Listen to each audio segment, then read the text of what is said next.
Morning ma'am. मी Namrata Vasant Lingarkare MA second इयरची student आहे समाजशास्त्र विभाग. आज मी इतर मॅडमचा परिचय करून देण्यासाठी उभी आहे. तर मॅडमचं नाव आहे म्हणजे गुड नेम आहे मिस प्रतीक्षा कदम मॅम. मॅडमना हिंदी, इंग्लिश आणि मराठी या तिन्ही भाषांचं ज्ञान आहे.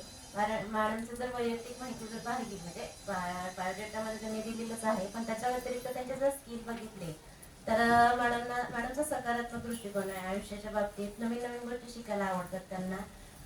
अनेक जर प्रश्न असतील तर त्या क्विकली सोडवण्यामध्ये म्हणजे हे आहेत इंटरेस्टेड किंवा आपण निवांत रसिक म्हणतो ना की सहजपणे त्या गोष्टी करतात वगैरे. मॅडमची 10वी आणि 12वीचं शिक्षण कोल्हापूरमध्येच झालेलं आहे. तसं त्याच्यानंतर BSc आणि MSc स्टॅटिस्टिक ह्या विषयातून त्यांनी शिवाजी युनिव्हर्सिटीमध्ये केलेलं आहे. त्या व्यतिरिक्त मॅडम आता टीचिंग क्षेत्रामध्ये 2021 पासून कार्यरत आहेत. म्हणजे त्यांचा अनुभव छान आहे. म्हणजे जसं की काकासाहेब चव्हाण कॉलेज तळमवले इथे त्यांनी 21 ते 24 मध्ये कार्यरत होत्या. Arts and commerce college Nagthane इथे त्या 2021 ते 24 मध्ये त्यांनी काम केलेलं आहे. विनुताई चव्हाण कॉलेज कराड आपल्या इथे तिथे पण त्यांनी 2024 ते 25 मध्ये कार्यरत होत्या आणि आता रिसेंटली आपल्या कॉलेजला त्या जॉईन झालेल्या आहेत जुलै 2025 मध्ये वगैरे. त्या व्यतिरिक्त मॅडमने एक्स्ट्रा ऍक्टिव्हिटीमध्ये पण खूप नेहमीच हे असतात कार्यरत असतात किंवा सहभागी होतात. म्हणजे त्यांनी अनेक नॅशनल कॉन्फरन्स अटेंड केलेले आहेत किंवा जे वन डे वर्कशॉप असतात ते अटेंड केलेले आहेत. ऑनलाईन नॅशनल ज्या वर्कशॉप किंवा कॉन्फरन्स म्हणतायत ते अटेंड केलेले आहे. म्हणजे या व्यतिरिक्त जरी बघितलं तर मॅडम नेहमी सतत कार्यरतच असतात आणि ऍक्टिव्हच असतात सगळ्या गोष्टींमध्ये.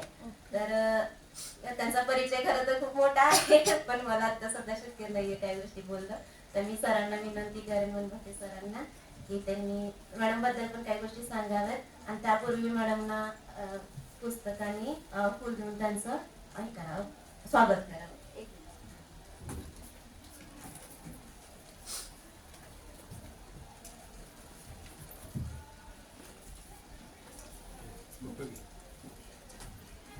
फोटो लगेच टाकलाय बरं झालं. हा मी टाकलेला.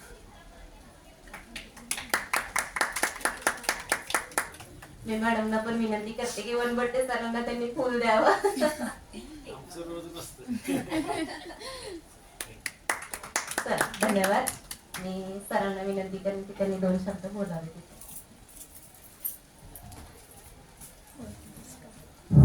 Good morning. आज आपला 7वा दिवस आहे. 7वा आहे ना? हो सर. अजून 2-3 दिवसच राहिले. हे बघता बघता हे वर्कशॉप कसं पूर्ण होत आलं कळत नाही. आणि आता सवय झाल्यामुळे नम्रता गेल्या वर्षी पण होती ना तू, त्यामुळे तिला आता सगळं शेड्यूल पाठ झालेलं आहे. खरं मॅथमॅटिकल रिझनिंग आणि डाटा इंटरप्रिटेशन हे सायन्स मध्ये मोडणारे विषय असल्यामुळे आपण मॅथ्स आणि स्टॅट डिपार्टमेंटला हे दिलेलं आहे. आणि त्या विषयासाठी लवकर माणसं तयार होत नाही तसे ऍक्टिव्ह. पण प्रतीक्षा मॅडम झटक्यात तयार झाल्या. गेल्या वेळी आम्ही BCच्याच यांचेच क्लासमेट होते बोलवलं, अक्षयला बोलवलं होतं. त्यांनी छान घेतलं, त्यालाच बोलवायचं विचारलं. परंतु यावर्षी अनेक वेळ मी प्रत्येक डिपार्टमेंटला विचारतो कोण तुमच्यातलं तयार आहे, कोणाला कॉन्ट्रिब्युशन. प्रत्येक टॉपिकला 2-2, 3-3 माणसं रेडी आहे. फक्त त्यांना 1-2 दिवस आधी इन्फॉर्म केलं की लगेच ते येतात या ठिकाणी. तसं काही नाही. पण प्रतीक्षा मॅडमने एक क्षण सुद्धा वेळ घेतला नाही. मी घेतोच म्हणून सांगितलं आणि एवढंच काय ज्या वेळी सांगायचं नम्रताने सांगितलं की एकदम ऍक्टिव्ह. आणि आता बोलण्यामधून पण लक्षात आलं यावेळेला जे शेवटी बोलावं लागतो ते त्याने आधी चालूच केलं. म्हणजे तसा बडबडी स्वभाव आहे पण उपयोगाचा बडबडी एकदम चांगला आहे. म्हणजे हे का लक्षात ठेवायचं की जस्ट किती 2-3 वर्ष तुमच्या आधी, जस्ट 2-3 वर्ष आधी तुमच्या, आणि गेल्या वर्षी त्यांचं सेट क्लिअर झालेलं आहे. आमच्या गेल्या वर्षी जी यादीमध्ये त्या आहेत त्यांचं म्हणजे आपली विद्यार्थिनी म्हणून जरी तिकडे प्रोफेसर असले तरी आमची विद्यार्थिनी, माझी विद्यार्थिनी डिपार्टमेंटची, आणि आमच्या ग्रुपला पण जॉईन आहेत त्या पहिल्यापासून आहे. आणि आता तुम्हाला तुमच्या मित्रमंडळींना वाटतं की बाबा ही सक्ती आहे, विनाकारण आहे. परंतु आता ऋतुजावरनं लक्षात येतं की इथून बाहेर पडून गेल्यानंतर ह्याची किती गरज आहे. कारण जेव्हा बाहेरून आम्हाला रिस्पॉन्स येतो ते त्यांच्यासाठी आहे, तुमच्यासाठी पहिला आहे, कारण तुम्ही पहिला व्हा. आम्ही प्रत्येक वेळी पाहुणा सुद्धा असं नवीन आणतो. आता या वर्षी बघितलं असेल, आता मी डिक्लेअर केले पुढच्या वर्षीचा पाहुणा, की आता जो शिकायला लागलेला आहे त्याचं पीजी पूर्ण व्हायच्या आधी सेट जो पास होईल तो पुढच्या वर्षीचा पाहुणा असेल. लक्षात आलं? एपीआर मध्येच, एपीआर पीजी मध्ये त्यानं सेट व्हावं. कोण मला हे ती खुर्ची आहे तिथली घेते एन डी पाटील हॉलची, ती बघायचंच आहे. तुमच्यापैकी प्रत्येकानं घ्या. मला 10 पाहुणे बोलवायला हवं, काय फरक पडत नाही, सगळ्याला आपण चान्स. आणि हा ऍटिट्यूड जो आहे मॅडम मी सांगितलं ते मी ब्रिजमोहन दायमाचं पुस्तक सगळ्यांनी सांगत होतो. आनंदाची गोष्ट आहे, त्यात आता व्हेरिएशन भरपूर झाल्या, चेंजेस झाल्या आणि आता त्याची क्वालिटी आल्या. परंतु जे बेसिक पुस्तक काल मी सांगितलं होतं उदाहरण यांना, की आपलं नॉलेज सब्जेक्टचं आहे ते बेसिक आपल्याकडे पाहिजे. साध्या उदाहरण सांगितलं, पातेलं गच्च पाहिजे, त्यात भाजी कुठली बी करा. काय प्रत्येक याला आपण जे बेसिक आहे ते तुमचं पूर्ण असलं की प्रश्न कसा बी येऊ दे. तसं हे डाटा इंटरप्रिटेशनचं ही एक वैशिष्ट्य आहे. मॅडमने आता लगेच पहिला सांगूनच टाकलं, पाय चार्टचा एक प्रश्न असतो आणि मग त्याच्यावर ते आकडे बदलतात, नावं बदलतात. आंबा, चिक्कू, फणस असतो, पुढच्या वेळी तांदूळ, गहू, ज्वारी असते आणि टक्केवारी बदलते. प्रश्नाचं फॉर्मॅट तेच असतं. लक्षात आलं? पण ते समजून घेतलं तर मॅथमॅटिकल रिझनिंग आणि हे डाटा इंटरप्रिटेशन हे पैकीच्या पैकी फिक्स मार्क देणारे सब्जेक्ट नाही. जरी आर्ट्स आणि सायन्सचे असले तरी आर्ट्स वाल्याने ह्यात अचीव्ह केलं ना तर पहिला पेपरचा आपण टार्गेट पूर्ण करू शकतो. आता ह्या ठीक आहेत. आणि मी तुम्हाला प्रत्येक वेळी सांगतो की आमच्या इथल्या प्राध्यापकांना आपण जास्त संधी दिलेली आहे, त्यामध्ये पण यंगस्टर्सना आपल्या वयाच्या जवळपास असणाऱ्यांना संधी जास्त आहे. जुन्या लोकांना आम्ही घेत नाही, कारण तुम्ही त्यांच्यापर्यंत जायला दचकणार किंवा नको वाटणार त्यांना तुम्हाला.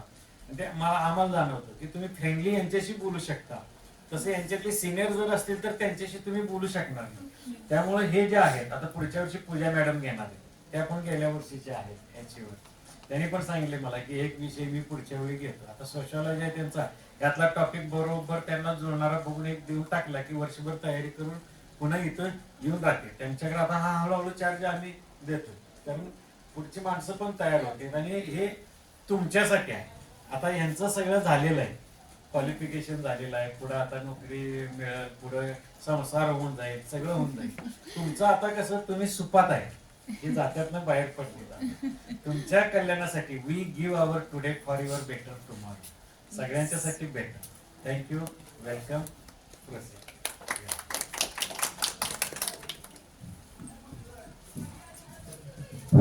थँक्यू सर, मला इथं आज बोलवलं. आज नेट सेटचा 7th डे आहे आणि माझा टॉपिक आहे डेटा इंटरप्रिटेशन. तर मी तुम्हाला मग अशी जसे एक्झाम्पल सांगितले की काही क्वेश्चन्स असतात ते रिपीट ॲज इक्वलच पडत जातात. तुम्ही काय करायचं आहे, प्रिव्हियस इयर क्वेश्चन पेपरचाच अभ्यास करायचा की तुम्ही 2000 आता तुम्ही आता 26 मध्ये तुमची एक्झाम होईल. 2011 ते 12 पासून काय करायचं, previous year question paper download करायच्या. आधी त्या तुमच्या समोर घ्यायच्या. समोर घेतल्यानंतर तुम्हाला लगेच क्लिक होतंय की कुठले क्वेश्चन्स रिपीट होत आहेत. त्याच फॉर्मॅट मध्ये क्वेश्चन्स असतात, एकतर रेशो असतात, पर्सेंटेज टाईप मध्ये असतात, पाय चार्ट मध्ये असतात.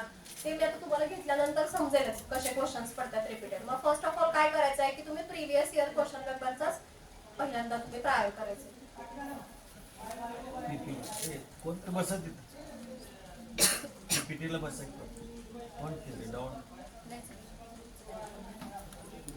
आणि अभ्यास करत असताना तुमच्याकडे 10 टॉपिक्स आहेत, बरोबर ना? आणि प्रत्येक टॉपिकला 5 क्वेश्चन कंपल्सरी आहेत. त्यामुळे तुम्ही अभ्यास करताना प्रत्येक टॉपिकला इक्वली डिस्ट्रीब्यूट करूनच अभ्यास केला पाहिजे. असं आहे का की फक्त डेटा इंटरप्रिटेशन आहे म्हणून त्याचाच अभ्यास केला पाहिजे? नाही. जे 10 टॉपिक्स आहेत तुमचे झाले, आता टीचिंग ऍप्टिट्यूड झालं, रिसर्च ऍप्टिट्यूड झालं, कम्युनिकेशन झालं, कॉम्प्रेन्शन झालं, मॅथमॅटिकल झालं, रिझनिंग झालं, आणि आज माझा 7th आहे तो डेटा इंटरप्रिटेशन. त्याच्यानंतर आयसीटी आहे, हायर एज्युकेशन आहे आणि पीपल आणि एन्व्हायरमेंट असे 10 टॉपिक्स आहेत. प्रत्येक 10 टॉपिक्सवर 1 बाय 1 म्हणजे एका टॉपिकला तुम्हाला 5 क्वेश्चन हे कंपल्सरी पडतायतच, बरोबर ना? त्यामुळे तुम्हाला इक्वली प्रत्येक ह्याच्यावर काय केला पाहिजे, अभ्यास केला पाहिजे प्रत्येक टॉपिकचा. म्हणजे त्याच्यासाठी तुम्हाला प्रॉपर वेळ हा प्रत्येक टॉपिकसाठी इक्वली दिला पाहिजे. असं काही नाही की ह्याच्यासाठी तुम्ही एक्स्ट्रा देताय. फक्त मग त्याच्यामध्ये काय बघायचं, तुम्ही जेव्हा अटेम्प्ट देणार आहे, क्वेश्चन सॉल्व्हिंग करणार आहे, तेव्हा तुम्हाला समजतं की तुमचा वीक पॉईंट कुठं आहे, बरोबर ना? तुम्हाला वीक पॉईंट समजतो की बाबा आम्हाला डेटा इंटरप्रिटेशन मध्ये कमी मार्क्स पडतात किंवा रिझनिंग मध्ये कमी पडतात. मग नेक्स्ट टाइमला आपण काय करायचं की त्याच्यावर आपलं स्ट्रॉंग करायचं आणि नेक्स्ट अटेम्प्ट द्यायचं, बरोबर? म्हणजे आधी तुम्हाला एक्सप्लेन करताना की कुठला पार्ट तुम्हाला टफ जातोय. तुम्ही एक एक्झाम दिली की तुम्हाला समजून जातात गोष्टी की आपल्याला कुठं आपलं स्ट्रॉंग आहे आणि कुठं वीक आहे. मग जो वीक पार्ट आहे त्याच्यावर काय करायचं, त्याच्यावरच तुम्ही जास्त अभ्यास करायचा, फोकस करायचा आणि पुढे जायचं. आता मी जेव्हा फर्स्ट अटेम्प्ट दिला होता तेव्हा मला फर्स्ट पेपरला फक्त 21 MCQ बरोबर आले होते. म्हणजे किती झाले, 42 मार्क्स झाले आणि माझा टोटल स्कोर झाला होता 138 आणि त्यावेळेला कट ऑफ लागला होता 152 चा. म्हणजे किती थोडक्यासाठी गेलं. मग मी नेक्स्ट टाइमला काय केलं की जो पार्ट मला कमी म्हणजे मार्क्स कमी पडले ते कुठल्या सेक्शनला पडले होते, जनरल पेपरला पडले होते. 21 फक्त बरोबर आले. नेक्स्ट टाइम मी काय केलं, त्याच फक्त फर्स्ट पेपरवर फोकस करून जे टीचिंग ऍप्टिट्यूड, कॉम्प्रेशन, कम्युनिकेशन आहे ते थोडंसं लो पडतं. म्हणजे सायन्स वाल्यांना काय होतंय की रिझनिंग आणि तुमचं डेटा इंटरप्रिटेशन तर जातं व्यवस्थित.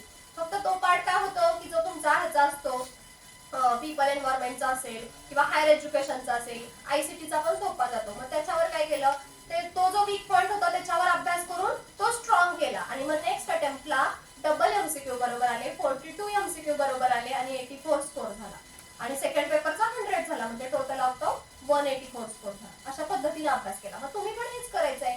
तुम्ही फर्स्ट अटेम्प्ट दिला असं काही नाही की तुम्ही काही लोक फर्स्ट अटेम्प्टला पण पास होऊ शकता, असं काही नाही. कसं होतंय, तुम्ही आता फ्लो मध्ये आहात तर तुमचा सब्जेक्ट जो आहे तो तुम्हाला व्यवस्थित येतोय. म्हणजे आपल्याला त्याचा बेस आहे. फक्त तुम्हाला कशावर काम करायचं आहे, जनरल पेपरवर काम करायचं. नेक्स्ट आता तुमची UGC नेट सेटची एक्झामची हे कोण आहे, सेट कोण घेतोय तुमचं, सावित्रीबाई फुले युनिव्हर्सिटी तुमची सेट एक्झाम घेतली बरोबर ना. आणि त्याच्यामधनं काय करिअर ऑप्शन आहेत, तुम्ही असिस्टंट प्रोफेसर होताय आणि तुम्हाला फेलोशिप पण मिळते. जर तुम्ही नेट करत असाल तर तुम्हाला आर्ट्स वाल्यांना, कॉमर्स वाल्यांना नेटला निगेटिव्ह मार्किंग नाहीये. सेम ॲज इट इज जसं तुमचं सेटला आहे तसंच तुम्हाला नेटला सुद्धा आहे. Next slide. आता टिप्स अँड टेक्निक्स काय बघा की तुम्ही प्रिपेरिंग वेल इन टाइम. म्हणजे तुमचा पेपर कधी आहे, समजा आता मार्च मध्ये पेपर असेल तर तुम्ही ऍटलीस्ट 6 मंथ्स आधी काय केलं पाहिजे, त्याचा अभ्यास सुरुवात केला पाहिजे, स्टार्टअप केला पाहिजे. प्रत्येक दिवशी 1 hour तर तुम्ही देऊ शकताय. 1 तास नफ आहे. 24 तासातला 1 तास तुम्ही स्टडीसाठी देऊ शकताय जर का तुम्ही फोकस आहे आणि तुम्हाला ही एक्झाम क्रॅक करायची आहे. बरोबर ना. टाइम मॅनेजमेंट केलं पाहिजे की तुम्ही टाइम मध्ये किती टाइम मध्ये तुम्ही अभ्यास केला पाहिजे किंवा कशा पद्धतीने केला पाहिजे ते तुम्ही त्या पॉईंट मध्ये बघायचं. त्याच्यानंतर काय सांगितलं, रेफर टू पास्ट क्वेश्चन. म्हणजे काय करायचं आहे, क्वेश्चन पेपर अनालिसिस करायचं आहे. मेन फोकस तुमचा काय असला पाहिजे की तुम्ही क्वेश्चन पेपर अनालिसिस केलंच पाहिजे. जेव्हा तुम्ही क्वेश्चन पेपर अनालिसिस करता तेव्हा तुम्हाला समजतात की कुठल्या गोष्टी रिपीटेड होत आहेत, कुठले क्वेश्चन्स रिपीटेड होतात. फॉर्मॅट सेमच राहतो, तुमचा फॉर्मॅट बदलत नाही. फॉर्मॅट सेमच राहतो. फक्त तुमची क्वेश्चनचे आता डेटा इंटरप्रिटेशन मध्ये तुम्हाला एक्झाम्पल बघितल्यानंतर समजेल, फक्त डेटा बदलत जातोय, बाकी तुमचा क्वेश्चनचा फॉर्मॅट सेमच आहे ॲज इट इज. म्हणजे तुम्ही काय करायचं आहे, क्वेश्चन पेपर अनालिसिस म्हणजे प्रिव्हियस इयर क्वेश्चन पेपर, आपला स्टेट असेल किंवा अदर स्टेट असेल. आपली जी एक्झाम आहे सेटची ती कुठल्या आणि कुठल्या स्टेटला आहे, झालं ना तुमचं, महाराष्ट्र आणि गोवा रिलेटेड आहे बरोबर ना. आणि तुम्हाला नेट द्यायचे असेल तर ती नॅशनल लेवल आहे, म्हणजे तुम्ही बाहेर पण जाऊ शकता. मग तुम्हाला नेक्स्ट पॉईंट काय बघा, गेनिंग फॅमिलिटी विथ द सिलेबस. आधी फर्स्ट ऑफ ऑल काय करायचं, सिलेबस बरोबर फॅमिलियर व्हायचं. एक टॉपिक असेल पहिला टीचिंग ऍप्टिट्यूड, त्याच्याबद्दल तुम्ही फॅमिलियर झालं पाहिजे. म्हणजे तुम्हाला प्रत्येक टॉपिक बद्दल तेवढंच नॉलेज असलं पाहिजे की तुम्ही 5 क्वेश्चन सॉल्व्ह करणार आहे. असं काही नाही की एकाला कमी एकाला जास्त. मग ज्याच्यावर वीक आहे त्याच्यावर जास्त अभ्यास करायचा. जो स्ट्रॉंग पॉईंट आहे तो साईडला ठेवायचा की आपल्याला माहिती आहे की बाबा ह्याच्यामध्ये आपला स्ट्रॉंग पॉईंट आहे, आपल्या ह्याच्यामध्ये मार्क्स जात नाहीये, तर त्याच्यावर थोडा फोकस कमी करून जो वीक पॉईंट आहे त्याच्यावर पुढे जायचं. नेक्स्ट आहे बघा, प्रायोरिटी इन द सब्जेक्ट्स. हे सांगितलं की प्रत्येक सब्जेक्टवर तुमचं तेवढंच वर्चस्व असलं पाहिजे जेणेकरून तुम्ही 5 क्वेश्चन्स इझिली सॉल्व्ह करू शकता. नेक्स्ट पॉईंट आहे की मेकिंग द पर्सनल नोट्स. हा मेन फोकस आहे, मेन पॉईंट आहे की तुमचा तुम्ही अभ्यास करत असताना, आता आम्ही येतोय, प्रत्येक जण आला, प्रत्येकानं आपापला टॉपिक एक्सप्लेन केला, पण तुम्ही तुमच्या पर्सनल नोट्स काढणं महत्वाचं आहे. आम्ही काय करतोय, क्वेश्चन्स घेतोय, तुम्हाला थोडासा पॉईंट देतोय, म्हणजे टच करतोय आम्ही तुम्हाला फक्त त्या सब्जेक्टशी. पण जो काय अभ्यास करायचा आहे, जो काय फोकस करायचा आहे तो तुमचा तुम्हालाच करायचा आहे ना. त्यामुळे तुमच्या मेकिंग पर्सनल नोट्स असल्याच पाहिजेत. बाबा कुठले क्वेश्चन रिपीट पडताय, मग त्याचं तुम्ही आता पर्सेंटेज असेल तर पर्सेंटेज कसं सॉल्व्ह करायचं, रेशो कसा सॉल्व्ह करायचा, हे तुम्ही तुमच्या भाषेमध्ये तुमचं तुम्ही एक्सप्लेन स्वतःलाच करायचं असतं बरोबर ना. कितीही कोणीही सांगितलं तरी इन द लास्ट कोण आहे, तुम्ही आहात. तुम्ही केलं तर आहे, तुम्ही प्रिपरेशन केलं, तुम्ही त्याच्यासाठी प्लॅनिंग केलं, त्याच्यासाठी मॅनेजमेंट केलं तर तुमचा काय होणार आहे, वर्क व्यवस्थितपणे होणार आहे. नेक्स्ट काय बघा, build upon speed and quality preparation. आता तुमचा जो पेपर आहे तो किती मार्क्सचा आहे, 100 मार्क्सचा आहे बरोबर ना. क्वेश्चन्स किती आहेत, 50 क्वेश्चन्स आहेत आणि मग तुम्हाला टाइम किती आहे, ओनली 6 मिनिट्स बरोबर. मग 6 मिनिट्स मध्ये तुम्हाला 50 क्वेश्चन सोडवायचे. म्हणजे तुमच्याकडे किती सेकंदामध्ये एक क्वेश्चन सोडवायचं सांगा, मिनिमम 72 सेकंड मध्ये तुम्हाला एक क्वेश्चन सॉल्व्ह करायचा. मग एकाच क्वेश्चनला जर तुम्ही 5 मिनिटं वेळ घालवला तर उरलेल्या 55 मिनिटात तुमचा बाकीचा पेपर कम्प्लीट होणार आहे का? नाही होणार आहे. मग पेपर कम्प्लीट करताना काय करायचं की जे क्वेश्चन्स तुम्हाला आधी येत आहेत ते क्वेश्चन्स आधी सॉल्व्ह करून घ्यायचे आणि मग जे क्वेश्चन्स येत नाहीयेत ते नंतर इन द लास्ट तुम्ही ठेवायचे आणि मग त्याच्यासाठी वेळ सॅटिस्फाय करायचा. म्हणजे त्याच्यासाठी पण तुमच्याकडे मॅनेजमेंट असलं पाहिजे. तुम्हाला लक्षात राहिलं पाहिजे एका क्वेश्चनला तुम्ही 5 मिनिटं घालवला तर उरलेल्या तुमच्या किती क्वेश्चन्स राहिले? 49 क्वेश्चन्स राहिले. मग 49 क्वेश्चन साठी तुम्हाला पुन्हा 55 मिनिट पुरणार आहेत का? नाही पुरणार आहे. मग तुम्ही अर्ध्या सेकंदामध्ये क्वेश्चन कसं सोडवणार आहे? नाही ना. मग तुम्हाला ते टाइम मॅनेजमेंट केलं पाहिजे क्वेश्चन पेपर सॉल्व्ह करताना. तोच नेक्स्ट पॉइंट आहे की टाइम मॅनेजमेंट. तुम्ही टाइम मॅनेजमेंट कशा पद्धतीने करताय त्याच्यावरच. मग काय होतं समटाइम्स मग तुमचा पेपर अपुरा राहतो, कव्हर होत नाही पेपर तुमचा जनरल पेपर. मग कव्हरच झाला नाही तर आपल्याला मार्क्स कसे पडणार? त्यामुळे time management is the main focus. आणि लास्ट आहे की बी कॉन्फिडंट. तुमचा कॉन्फिडन्स बिल्ड असणं ते मोस्ट इम्पॉर्टंट आहे की तुमचा कॉन्फिडन्स हा असलाच पाहिजे.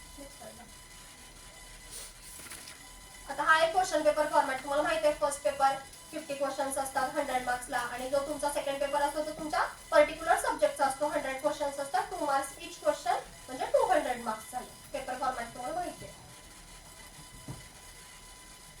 आता हे नेटचं दिलंय की OMR शीट कशी असते. ABCD फॉर्मॅट मध्ये तुमचा जनरल पेपर असतो.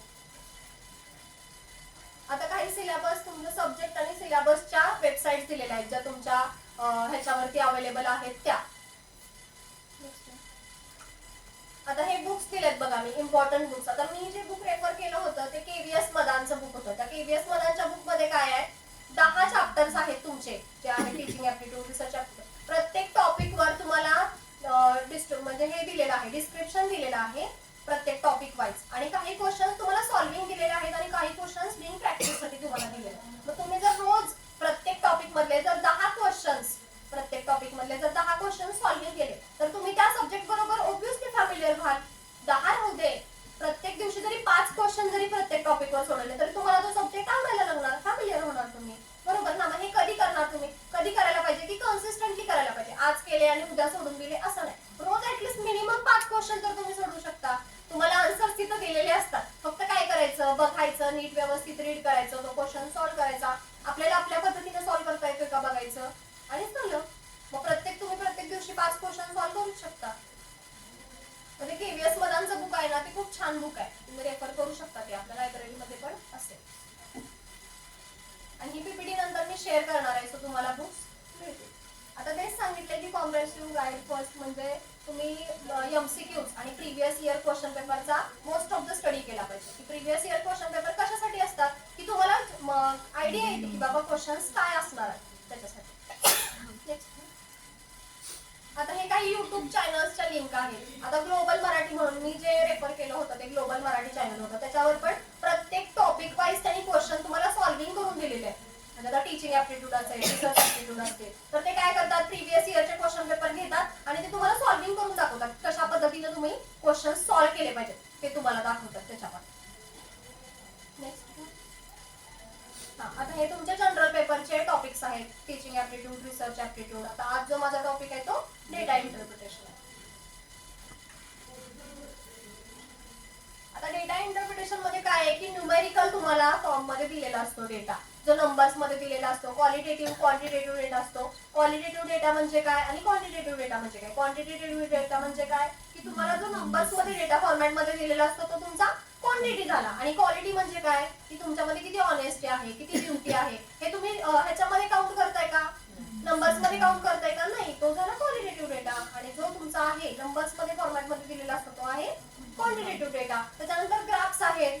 ग्राफ्स मग त्याच्यामध्ये बार चार्ट आहे तुमचा, पाय चार्ट आहे, हिस्टोग्राम असेल, अशा टाइपचे एक्झाम्पल्स तुम्हाला असतात. मग त्याच्यामध्ये पुन्हा रेशो मध्ये तुम्ही कसं आन्सर फाइंड करायचं. आता तुम्हाला जर 30% दिला असेल म्हणजे आता इथं ह्या हॉलच्या फक्त 30% लोक प्रेझेंट आहेत. हॉल तुमचा 100% 30% प्रेझेंट आहेत तर तुमचा रेशो कसा येणार म्हणजे 30 लोक प्रेझेंट आहेत आणि टोटल किती आहे तुमच्याकडं 100% असेल तर 30 डिवायडेड बाय 100 म्हणजे तुमचा रेशो काय झाला 3:10. समजतंय का? पर्सेंटेज मध्ये तुम्ही पर्सेंटेज मध्ये डेटा दिला असेल तर तो रेशो मध्ये कसा कन्वर्ट करायचा.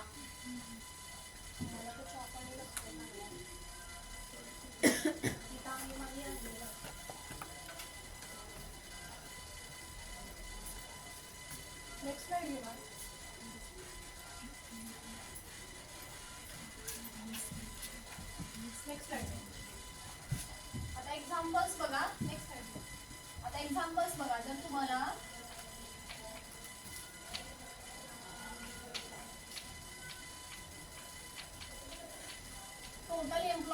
दिले असतील 500, त्याच्यामधले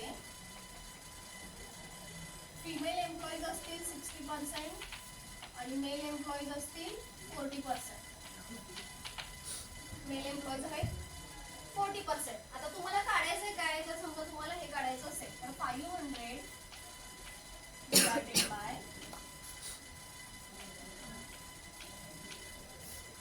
divided by 60 into 100%. काय आन्सर येणार सांगा,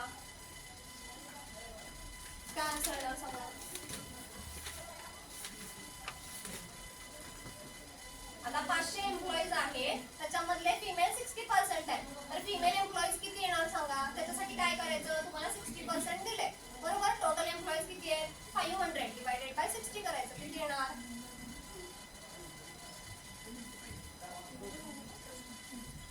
किती येते आन्सर सांगा.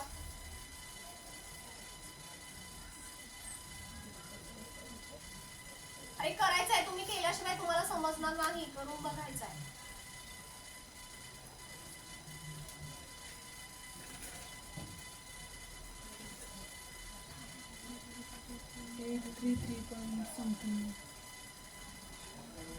अरे 10% असेल तर किती येते तुमचं, किती येणार सांगा. 50 येणार ना. 10% असेल तर बघा ना, 500 त्याच्यामध्ये जर 10% असेल तर किती येणार, 50 ना. मग 60% असेल तर किती येणार, 60 into 50 म्हणजे किती झालं, 300. 500 मध्ये तुमचे किती आहेत, 60% आहेत बरोबर ना. मग तुमचे फिमेल एम्प्लॉईज किती आले, 300 आणि मेल एम्प्लॉईज मग उरलेले किती येणार, 500 मायनस 300 इज इक्वल टू 200. हे कुठले एम्प्लॉईज झाले, मेल एम्प्लॉईज झाले आणि हे कुठले एम्प्लॉईज झाले, फिमेल एम्प्लॉईज झाले बरोबर. रेशो काढताना पण आता जर तुम्ही रेशो काढत असाल की 30 डिवायडेड बाय 100 असेल तुमचा रेशो फाइंड करायचा आहे तुम्हाला. कोणताही एखादा रेशो फाइंड करायचा असेल काय करायचं, 30 डिवायडेड बाय 100 आलं म्हणजे 0 ला 0 गेटिंग कॅन्सल, म्हणजे तुमचा रेशो काय आला, 3:10. समजतंय. आता पाय चार्ट, जो तुमचा पाय चार्ट असतो तो किती डिग्रीचा असतो सांगा, 360 चा असतो बरोबर ना. हे 90 90 90 आणि 90 360 चा असेल. आता तुम्हाला जर देताना त्यांनी एक्झाम्पल मध्ये जर ह्याचं तुम्हाला फाइंड करायला दिलं असेल 10%चं, 10% हा तुमचा x असेल म्हणजे जर तुमच्या x ची व्हॅल्यू इतकी फाइंड करायला दिली असेल आणि बाकीच्या उर्वरितची टोटल तुमची 90 येत असेल तर रिमेनिंग टोटल किती आली आपली, मग 100% डेटा आहे आपला होल. तुम्हाला जर पर्सेंट मध्ये डेटा दिलेला असेल इथं तर तुमची पर्सेंटेजची टोटल किती असते, किती पर्सेंट असतं आपलं, 100% असतं बरोबर ना. मग तुम्हाला जर सगळ्याची टोटल 90% असेल आणि x विचारला असेल तर काय येणार, 100 मायनस 90 म्हणजे 10%. समजतंय. मग 10% म्हणजे 10% कसं फाइंड करायचं, पर्सेंटेज मध्ये तुम्हाला जर व्हॅल्यू दिली असेल तर तुम्ही नंबर्स मध्ये कशी फाइंड करणार, 10 डिवायडेड बाय 100 म्हणजे किती येणार सांगा.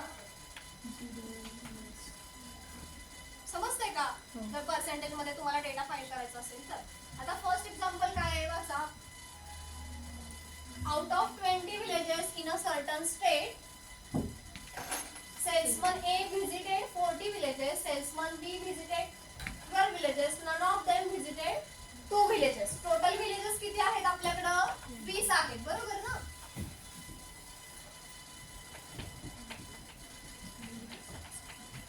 टोटल villages किती आहेत, 20. त्याच्यानंतर काय दिलंय सांगा, वाचा की नेक्स्ट वाचा.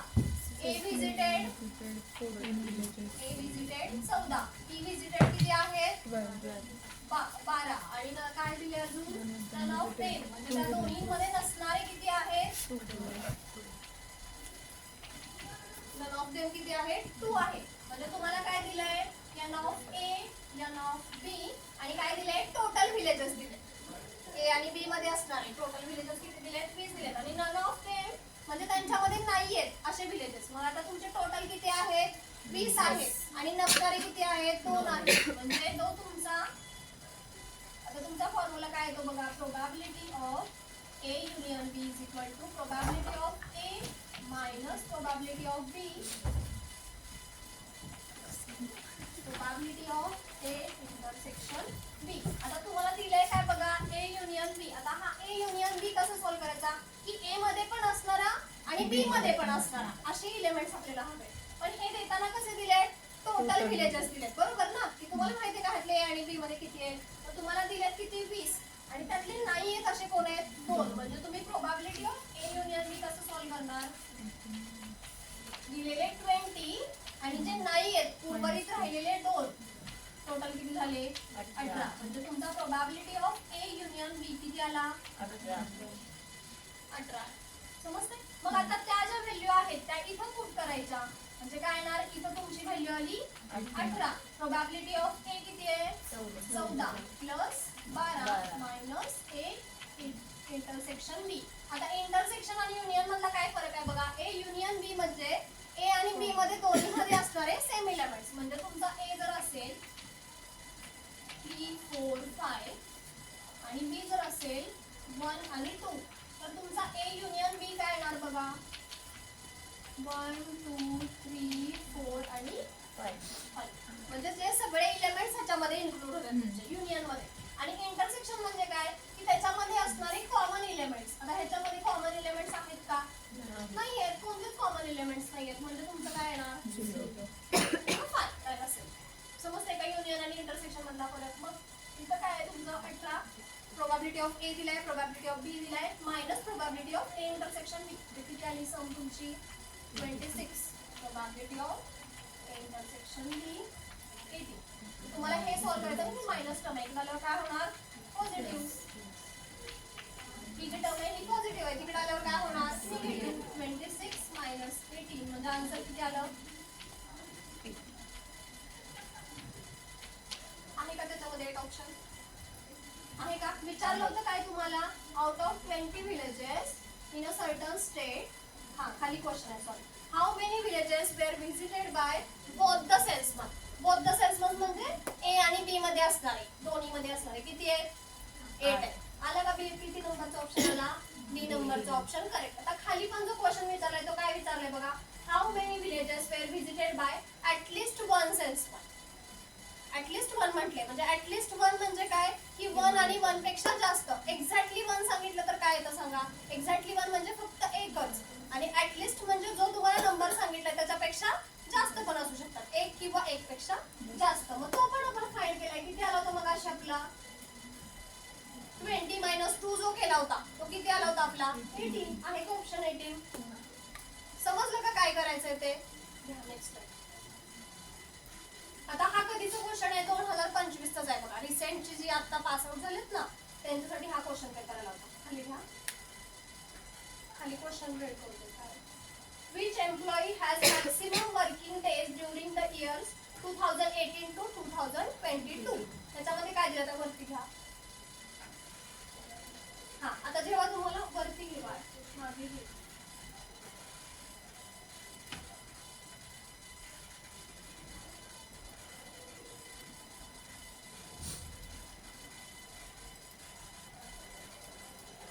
आता जेव्हा तुम्हाला असा टेबल फॉर्मॅट मध्ये डेटा दिलेला असतो तेव्हा काय करायचं? आधी डेटा काय दिलाय तो नीट व्यवस्थित रीड करायचा. आता हॉरिझॉन्टल आहे आणि व्हर्टिकल आहे, रो आहेत आणि कॉलम्स आहेत. कॉलम्स मध्ये कुठला डेटा दिलाय तुम्हाला? इयरचा डेटा दिलाय. कुठला इयर दिलाय? 2018 टू 2022 पर्यंतचा डेटा दिलेला आहे. आणि जे तुमचे रोज आहेत, रोजला कुठला डेटा दिलाय?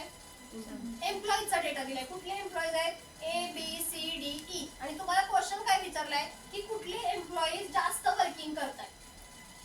कुठल्या इयर पासून 2018 ते 2022 पर्यंत 5 इयर मध्ये कुठले एम्प्लॉईज आहेत की जे जास्त वर्क करतात, जास्त डेजला वर्क करतात? आता तुम्ही काय करणार? ए साठी जर फाइंड करत असाल तर काय करणार? ए ची पूर्ण तुमचा जो कॉलम आहे तो सगळ्याची काय करणार? ऍडिशन करणार. सेम ॲज इट इज बी ची पण ऍडिशन करणार. करून बघा बरं काय येते बघा, मला सांगा. ए ची ऍडिशन करा, बी ची ऍडिशन करा.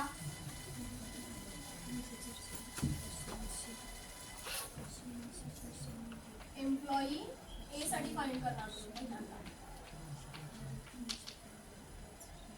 280 प्लस 300 प्लस 310 प्लस 315 आणि 295. बघा काय त्या आन्सर.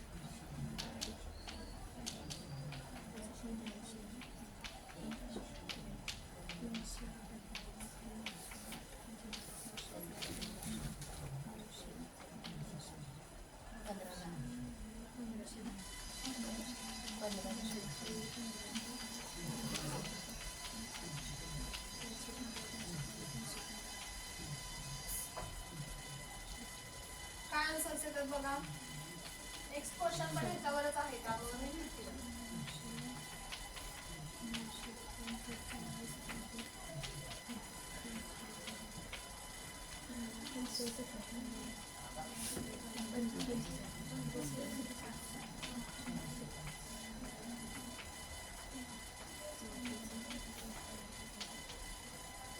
बघा कुठले मोस्ट ऑब्वियस आहे.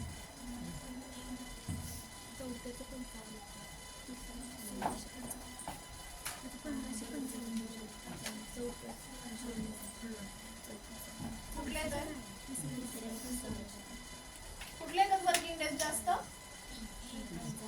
ही येतात ना. पहिल्याचा आन्सर किती आलाय? पहिले किती आलेत सांगा. त्याचे वर्किंग डेज किती आले? 1248 आहे का? त्याची ऍडिशन 1510. त्याची 1555. नेक्स्ट 1555 आणि नेक्स्ट 1650. खाली घ्या आता क्वेश्चन्स. आता काय विचारलेलं? Which employee has maximum working days during the years 2018 to 2022. 2018 ते 2022 मध्ये कुठले वर्कर्स कुठले एम्प्लॉई जास्त वर्किंग करतात? म्हणजे कुठलं आलं? ई. बघा आहे का ऑप्शन? बी नंबरचा ऑप्शन करेक्ट आहे. आता नेक्स्ट क्वेश्चन वाचा. Which employees have equal number of total working days during 2018 to 2022. हे असे कोणते वर्कर्स आहेत की सेम काम करतात, म्हणजे सेम वर्किंग डेजला काम करतात? सी अँड डी आहे का ऑप्शन? आहे. एवढे सोपे क्वेश्चन्स आहेत. नेक्स्ट घ्या. आता नेक्स्ट क्वेश्चन काय बघा. Birth rate and death rates per 1000. म्हणजे तुम्हाला कुठल्या डेटाचा 1961 ते 2021 पर्यंतच्या डेटामध्ये इयर मध्ये बर्थ रेट किती आहे आणि डेथ रेट किती आहे ते दिलेलं आहे. आणि तुम्हाला टेबल फॉर्मॅट मध्ये दिलेला डेटा काय करायचा? व्यवस्थित रीड करून घ्यायचा. तो 1000 मध्ये दिलाय का, तो लॅक्स मध्ये दिलाय का, तो करोड्स मध्ये दिलाय का, तो तुम्हाला काय करायला लागतो? तो तुम्हाला त्याच्यामध्ये डिस्ट्रीब्यूट करायला लागतो. त्याच्यासाठी आधी बघून घ्यायचं की तो तुम्हाला डेटा कसा दिलाय. आता इथे तुम्हाला बर्थ रेट आणि डेथ रेट दिलाय, पण तो कशामध्ये दिलाय? 1000 मध्ये दिलाय. आता तुम्हाला क्वेश्चन काय विचारलाय बघा. From the about table in which years do you see the difference between birth rate and death rate the same? असे कुठले आहेत तुमचे बर्थ इयर की त्याच्यामध्ये बर्थ रेट आणि डेथ रेट तुमचा काय आहे? सेम आहे. असे बघायचे. मग आता तुम्हाला बर्थ रेट पहिल्यासाठी 1961 साठी किती दिलाय? 90 दिलाय. आणि डेथ रेट किती दिलाय? 20 दिलाय. म्हणजे 90 - 20 किती आलं? 70. हा पहिला झाला. डिफरन्स बिटवीन म्हणजे काय की दोन्ही मधला डिफरन्स. नेक्स्ट काय बघा. 71 साठी 88 - 18 म्हणजे किती येणार? 70 आला पुन्हा. बरोबर ना. नेक्स्ट किती आहे? 82 - 70 किती येते सांगा? 65. बरोबर का. त्याच्यानंतर 75 - 14 म्हणजे किती येणार? 61. बरोबर आहे ना. 70 - 12 म्हणजे किती आला? 58. 60 - 10 म्हणजे किती आला? 50.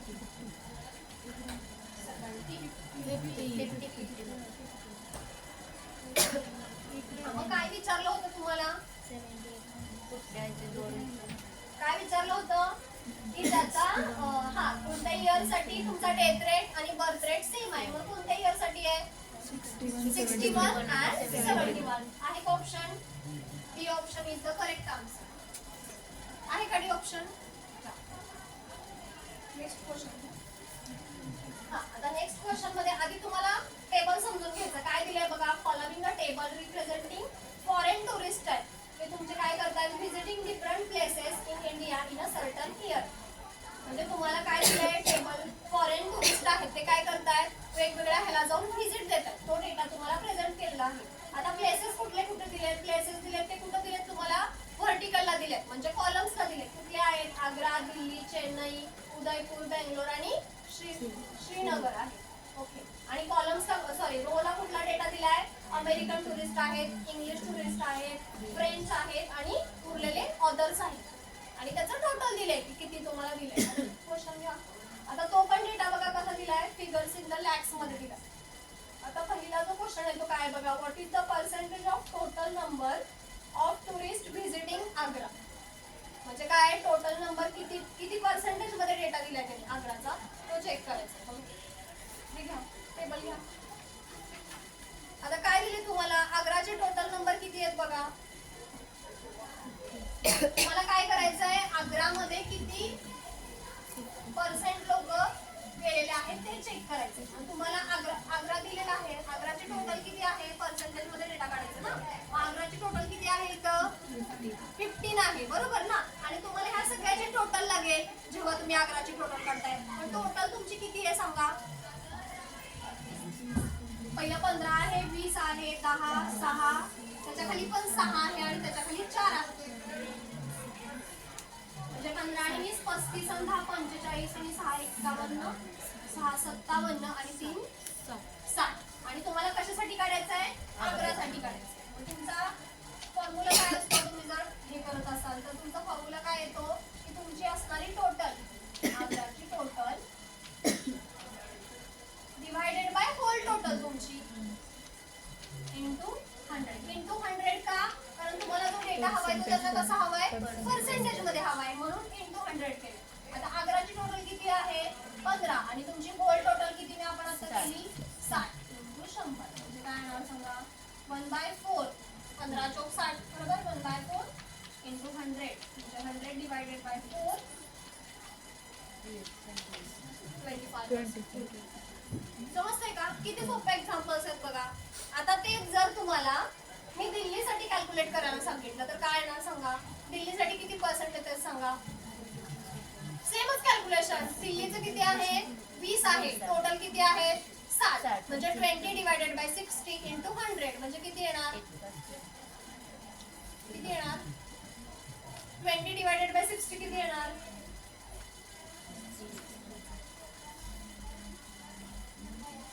सांगा किती येते मला. 33 पॉइंट हा काहीतरी समथिंग आहे 32 पॉइंट. तसंच सगळ्या स्टेटसाठी आपल्याला काढता येईल मग पुन्हा 10 divided by 60 6 divided by 60 into 100 म्हणजे तुमची टोटल सेमच राहणार आहे. फक्त तुम्हाला ज्या ह्याच्यासाठी विचारलंय प्लेससाठी विचारलंय त्याचा फक्त काय ना तुमची व्हॅल्यू बदलत जाणार. Next question. आता त्याच्यामध्ये बघा which type of tourist found maximum at Delhi. म्हणजे त्यांनी काय विचारलंय की कुठला टुरिस्ट आहे की जो दिल्लीमध्ये मॅक्सिमम गेलेला आहे. बघा बरं कोणता आहे.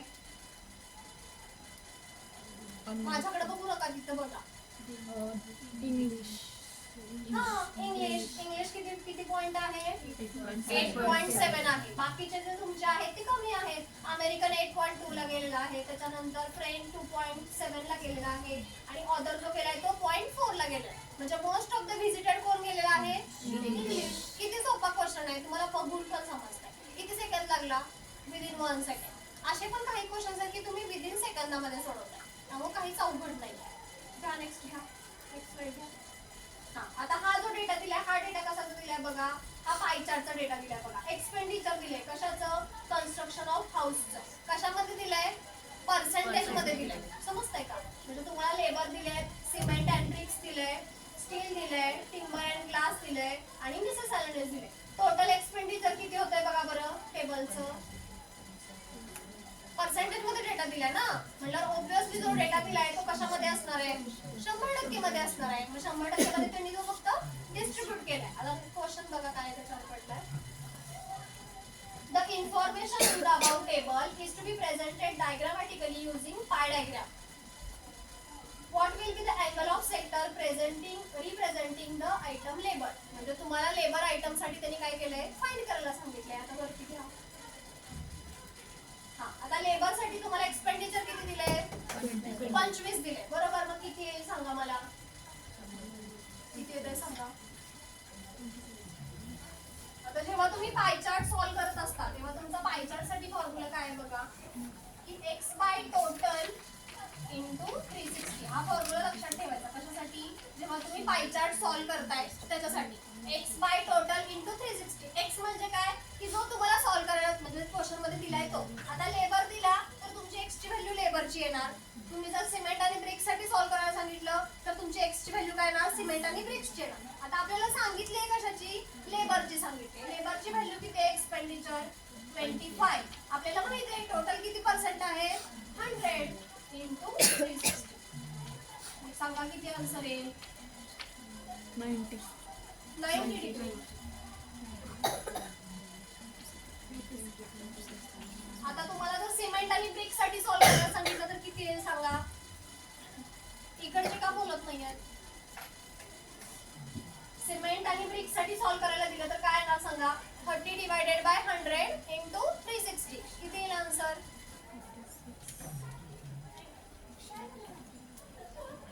108. 108. हा म्हणजे प्रत्येक तुमचा जसा अँगल बदलेल तसा आन्सर काय येत राहणार आहे. वेगळं वेगळं येत जाणार आहे. आता तुम्हाला जेव्हा टोटलची 100 दिली आहे तेव्हा तुमचे आन्सर्स कशामध्ये येतात बघा. डिग्री मध्ये येतात बरोबर ना. आणि तुम्हाला टोटल जर तुम्हाला ह्याच्यामध्ये दिली नसेल तर तुमचे आन्सर्स कसे येणार आहेत. 100% मध्ये येणार आहे. आता हा तुमचा झाला 90 डिग्री म्हणजे हा तुमचा पोर्शन ह्याचाच झाला लेबरचाच झाला. आता उरलेला जो 270 आहे तो त्या बाकीच्या ह्याच्यामध्ये डिस्ट्रीब्यूट होणार. आता हे जो काढला तो अँगल कितीचा काढला. 108 चा काढला म्हणजे तो 90 पेक्षा थोडा मोठा आहे. असा तुमचा पाय चार्ट तयार होणार. किती डिग्रीचा. 360. समजलं. नेक्स्ट क्वेश्चन घ्या.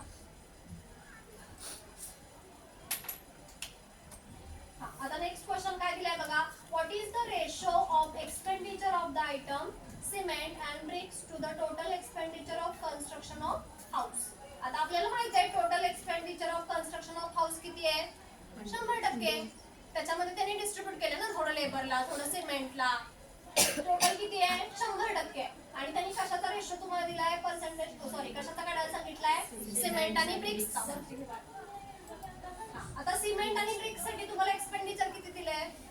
30 दिलंय. आणि टोटल किती आहे आपलं 100 आहे. म्हणजे तुम्हाला त्यांनी रेशो काढायला सांगितलं. सिमेंट साठी किती दिलंय सॉरी 30 आणि टोटल किती आहे 100 म्हणजे तुमचा रेशो किती येणार.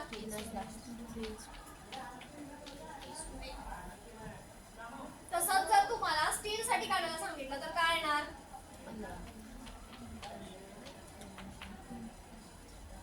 15 डिवाइडेड बाय 100 बरोबर ना. म्हणजे काय येणार रेशो 15:1. त्याच्यानंतर खालचा टिंबर अँड ग्लास साठी सांगितला तो पण सेम येणार तसाच. समजते का रेशो कसा फाइंड करायचा. नेक्स्ट बघा त्याच्यामध्ये ऑप्शन मध्ये आन्सर आहे का. आन्सर आहे का बघा बरं ते आहे का. 3:10 म्हणजे डी ऑप्शन. आणि वरच्याचा कुठला आला 90 डिग्री म्हणजे सी ऑप्शन. नेक्स्ट आता तुम्हाला ह्याच्यामध्ये काय दिले बघा. The following x, y points are plotted on xy plane and the adjacent points are joined by smooth curve. आता तुम्हाला कर्व विचारलाय. आता हे कर्व जेव्हा विचारलेले असतात तेव्हा काय करायचं तुम्हाला नेचर ऑफ कर्व विचारलाय. आता स्ट्रेट लाईनचा जो कर्व असेल तो स्ट्रेट लाईनचा कर्व कसा येणार तुमचा. स्ट्रेट लाईन तुमची कधी येणार जर तुम्हाला 1 साठी इथं समजा 5, 10, 15, 20, 25 असं विचारलं असतं. आणि इकडे तुमचे इयर्स असतील किंवा काही असेल. 1 साठी 5 असेल, 2 साठी 10 असेल, 3 साठी 15 असेल, 4 साठी 20 असेल आणि 5 साठी असेल. तर तुमचा जो ग्राफ येणार आहे तो कसा येणार आहे स्ट्रेट लाईन येणार आहे. आता तुम्हाला 1 साठी पण 5 दिलं, 2 साठी पण 5 दिलं, 3 साठी पण 5 दिलं, 4 साठी पण 5 दिलं तर तुमचं स्ट्रेट लाईन कर्व येतोय का. नाही येत ना. स्ट्रेट लाईन म्हणजे काय तुमचा हा ओरिजिन मधला जो जातोय तो कर्व तुमचा स्ट्रेट लाईन. आता नेक्स्ट आहे तो पॅराबोला आहे. आणि ह्याचं जे आन्सर आहे ते हायपरबोला आहे. आता तुम्हाला दिलंय काय बघा. x मध्ये 1 दिलाय, y मध्ये 60 दिलाय. म्हणजे 1 × 60 किती झाला 60 झाला. म्हणजे एकानं 60 ला मल्टिप्लाय केलं 60 आला. सेकंड बघा x 2 आहे आणि y 30 आहे म्हणजे किती आला 60 आला. त्याच्यानंतर 3 × 20 60 आला. 4 × 15 60 आला. आणि 5 × 12 पण काय आला 60 आला. म्हणून तो हायपरबोला आहे. आणि जो पॅराबोला कर्व आहे तो पॅराबोला कर्व म्हणजे काय असतो की तुमचा डिक्रीजिंग म्हणजे तुमचा इन्क्रीजिंग होत असेल आणि पुन्हा जाऊन तुमचा इथं डिक्रीज होतो आणि पुन्हा इन्क्रीज होतो त्याला म्हणतात पॅराबोला. म्हणजे समटाइम्स तुमचं जे व्हॅल्यू आहे आता तुम्हाला 1 साठी 25 दिलंय पुन्हा 2 साठी 20 पडलं. आता तुमचा जो रिझल्ट असतो रिझल्ट मध्ये पण तुम्हाला सेम मार्क्स पडतात का.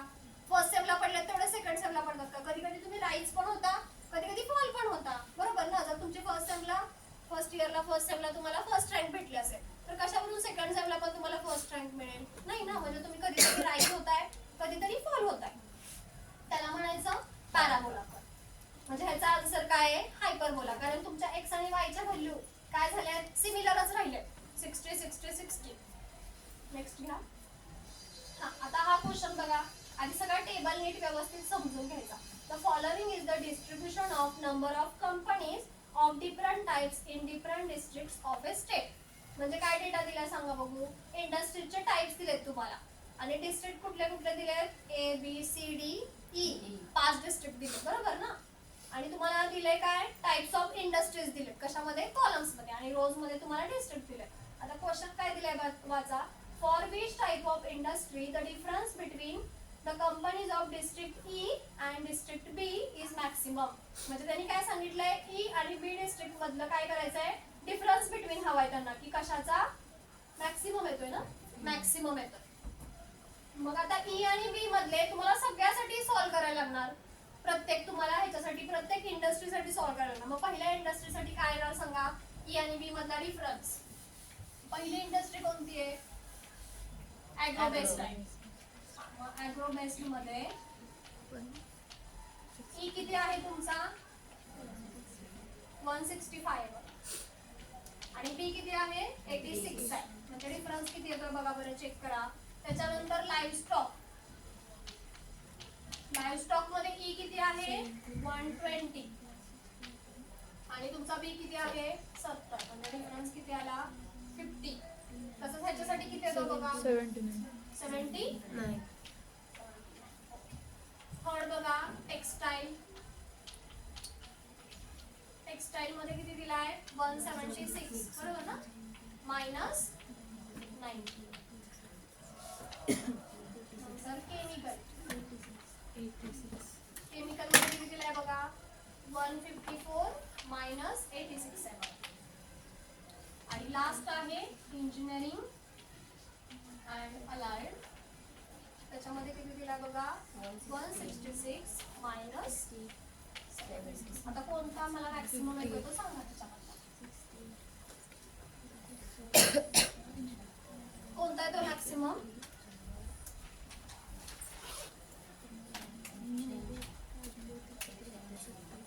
86 येतो मॅक्सिमम. टेक्सटाईलची 86 येते ना. अजून काय राहिलंय तुम्हाला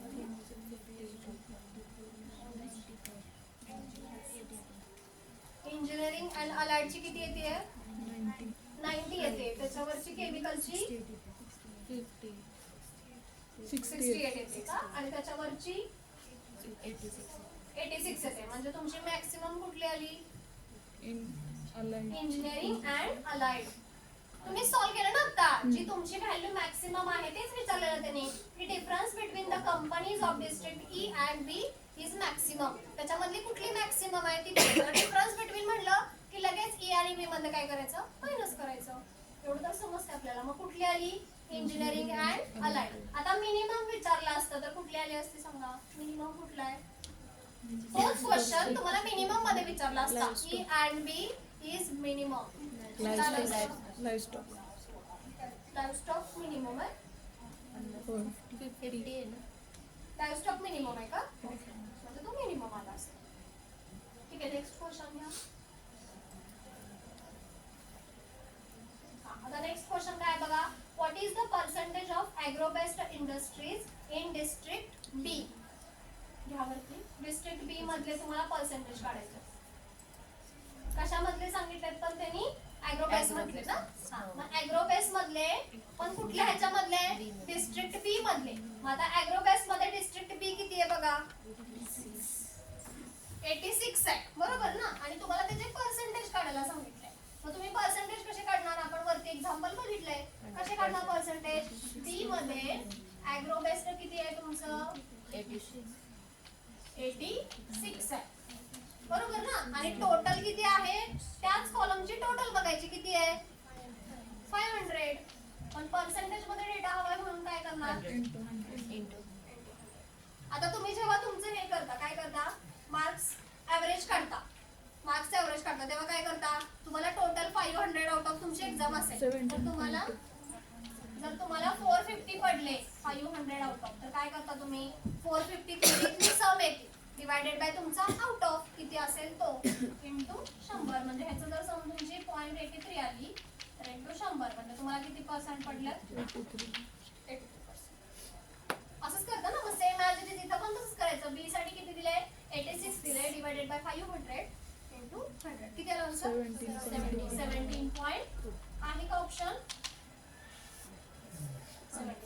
वरती घ्या जरा. आता मला ह्याच्यासाठी सांगा, फॉरेस्ट बेस्ड मध्ये सी मधला मला हे सांगा, पर्सेंटेज सांगा फॉरेस्ट बेस मधला. आता फॉरेस्ट बेस मधला सी किती आहे सांगा. 101 आहे आणि सी ची टोटल किती आहे 700 इंटू 100 किती आहे ते सांगा बघू.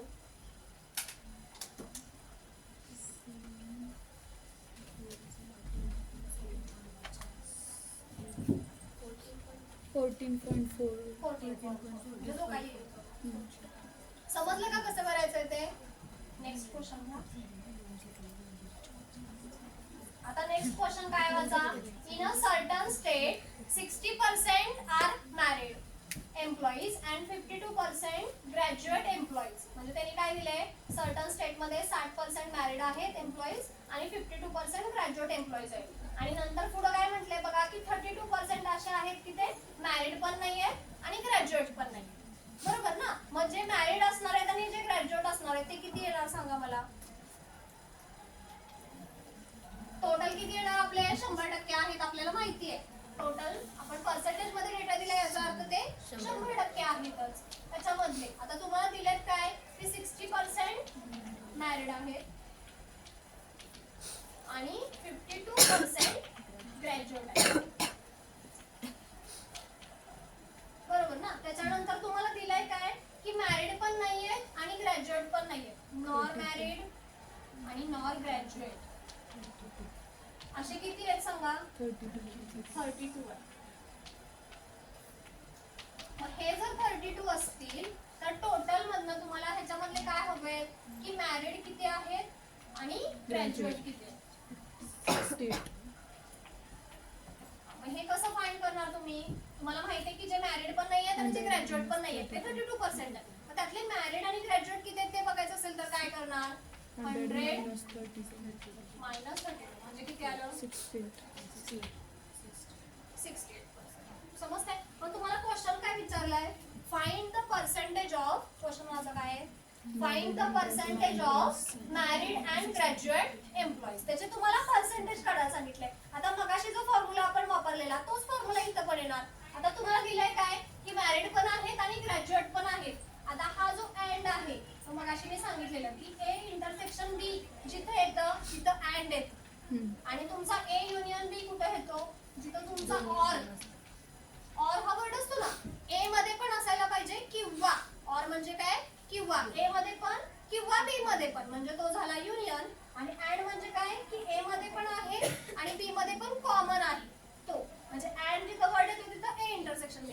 ए इंटरसेक्शन बी किती आहे तुमच्याकडं 68%. मग तुम्हाला फाइंड काय करायचं आहे की find the percentage of married and graduate employees दोन्ही असणार. मग तुमचा मगाशी जो फॉर्म्युला होता तोच. A union B is equal to probability of A plus probability of B minus probability of A intersection B. आता हा जो दिलाय तुम्हाला तो काय आहे probability of A दिलाय. हा काय दिलाय probability of B दिलाय. दोन्ही वेगळे वेगळे दिलेत ना तुम्हाला. A साठी काय घेतलंय मॅरिड आणि B साठी काय घेतलंय ग्रॅज्युएट. आणि त्यांना काय हवंय की दोन्हीसाठी असणार आहे. म्हणजे किती आलं 60 प्लस 52 मायनस 60. बघा बरं किती येत आहे.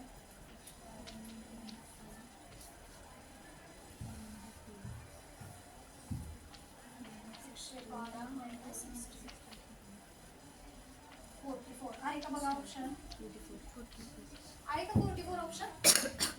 समजलं का काय करायचं ते. आधी क्वेश्चन त्यासाठी व्यवस्थित रीड करून घ्यायचा की तुम्हाला दिलंय काय. जे दिलंय ते आधी गिवन मध्ये घ्यायचं आणि जे फाइंड करायचं ते नंतर फाइंड करायचं.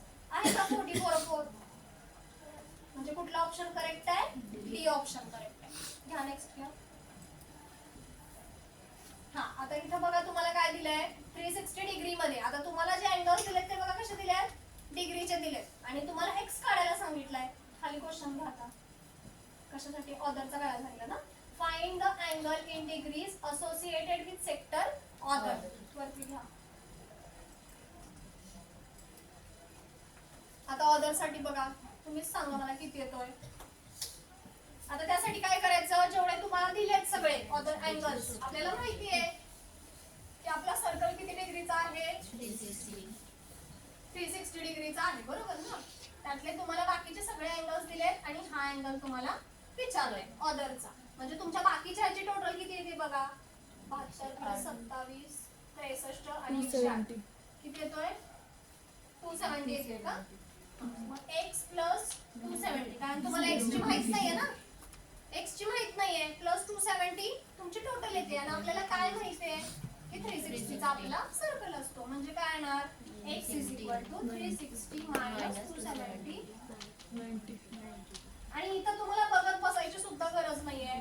तुम्हाला इझिली अँगल दिसतोय की तो 90 डिग्री आहे. म्हणजे हा पण तुम्ही क्वेश्चन विदिन सेकंदामध्ये सॉल्व्ह करू शकता.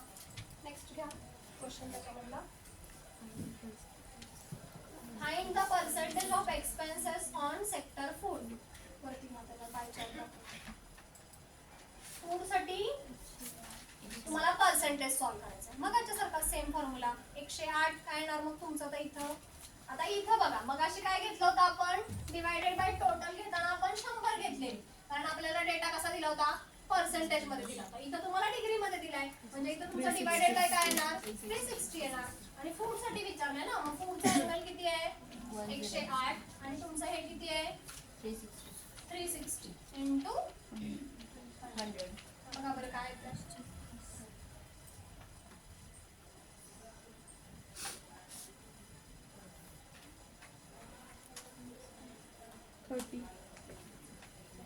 30%. 30. बघा बरं आन्सर आहे का 30% आहे. ऑप्शन विल बी समजलं. आता तसंच तुम्हाला वरती घेऊया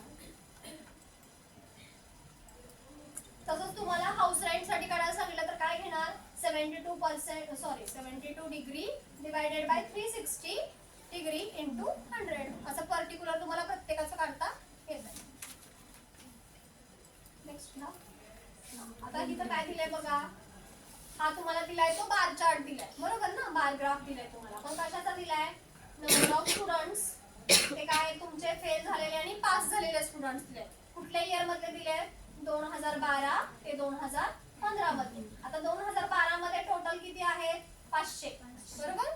त्यातले 200 आहेत ते तुमचे पास आहेत उर्वरित जे 300 आहेत ते तुमचे फेल आहेत. टोटल किती आहेत 500. सेम ऍज इट इज पुढचा बघा 2013 मध्ये 400 जे आहेत ते तुमचे काय आहेत पास आहेत आणि उर्वरित किती राहत आहेत 300 राहत आहेत ते काय आहेत तुमचे fail. Same as it is पुढच्या मध्ये पण 500 तुमचे पास आहेत उर्वरित 300 आहेत ते तुमचे फेल आहेत. नेक्स्ट बघा 700 पास आहेत आणि 300 आहेत ते तुमचे फेल आहेत. असा डेटा तुम्हाला दिलेला आहे कुठून कुठपर्यंतचा 2012 ते 2015 पर्यंत. आधी हे व्यवस्थित बघून घ्यायचं की पास कशाला दिलंय फेल किती आहेत टोटल किती आहेत. आता टोटल किती आहे सांगा बघू मला. टोटल सांगायचे पास विथ फेल. हा सगळे टोटल पास विथ फेल म्हणजे जो तुमचा वरती आकडा दिलाय ना तो पूर्ण टोटलचाच आहे ना. मग ते किती आहेत बघा 500 आणि 700 1200 800 2000 आणि 3000. टोटल किती आहे 3000. त्यामधले पास किती झाले आहेत 200 आणि 400 600 आणि 500 1100 आणि 700 1800 पास झाले आउट ऑफ 3000. आता खाली क्वेश्चन बघा.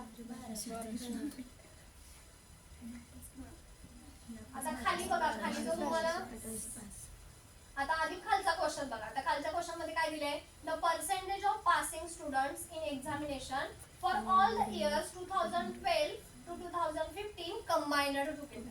म्हणजे आता आपण जे बघितलं ते टोटल किती आहेत आपल्याकडं 3000 आहे. त्यातले पास किती झाले 1800. मग तुम्हाला त्याचे पर्सेंटेज विचारले म्हणजे काय येणार मगाच्या सारखंच 1800 किती मधले पास झाले तुमचे 3000 इंटू काय येणार किती पर्सेंट येते 60. समजलं. वरचा क्वेश्चन बघा.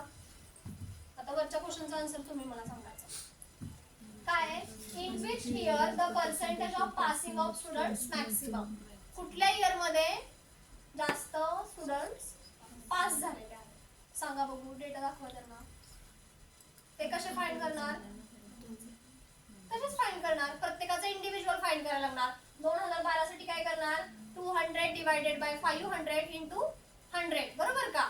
5 स्टुडंट फाईन करण्यासाठी. मग 200 डिवायडेड बाय 500 इंटू 100 किती येते सांगा, किती टक्के आलं? 200 आहेत ना पास, किती पैकी? 500 पैकी. म्हणजे 200 डिवायडेड बाय 500 40%. आता ते लक्षात ठेवा. 2012 साठी 40% आलं. नेक्स्ट बघा 400 डिवायडेड बाय 700 इंटू 100 किती येते बघा.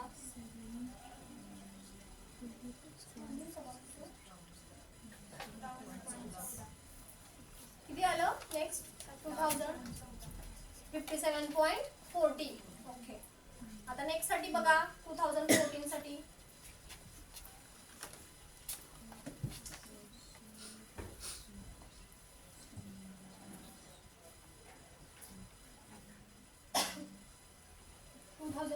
साठी बघा किती येत आहे.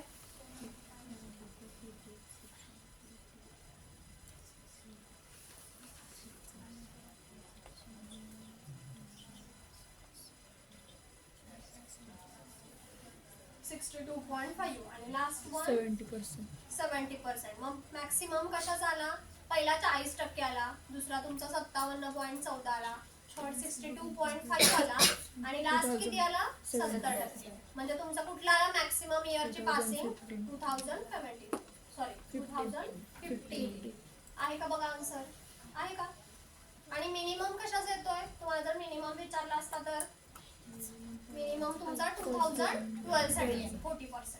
समजलं का कसे क्वेश्चन सॉल्व्ह करायचे आहेत? आधी जो डेटा दिलाय तो कसा दिलाय तो आधी बघून घ्यायचा, रिप्रेझेंट केलेला, आणि त्याच्यानंतर क्वेश्चन. आणि मॅक्सिमम आणि मिनिमम मध्ये पण आपलं हे होतं, कफलत होतं. तुम्ही रीड करताना काय करता? मिनिमम करता आणि पटकन ऑप्शन सॉल्व्ह करता. म्हणजे आधी क्वेश्चन व्यवस्थित रीड करायचा. मॅक्सिमम विचारलंय, मिनिमम विचारलंय, डिफरन्स विचारलाय, टोटल विचारली आहे, हे बघायचं आणि मगच सॉल्व्ह करायचं. Next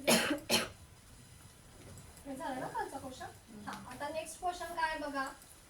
arithmetic mean of 12 observation is 40. आता मीन म्हणजे काय की तुम्हाला ऍव्हरेज दिलेला आहे कशाचं? 12 ऑब्झर्वेशनचं. किती आहे? 40 आहे. त्याच्यामध्ये परत त्यांनी काय सांगितलंय की the smallest and largest observations are 20 and 60.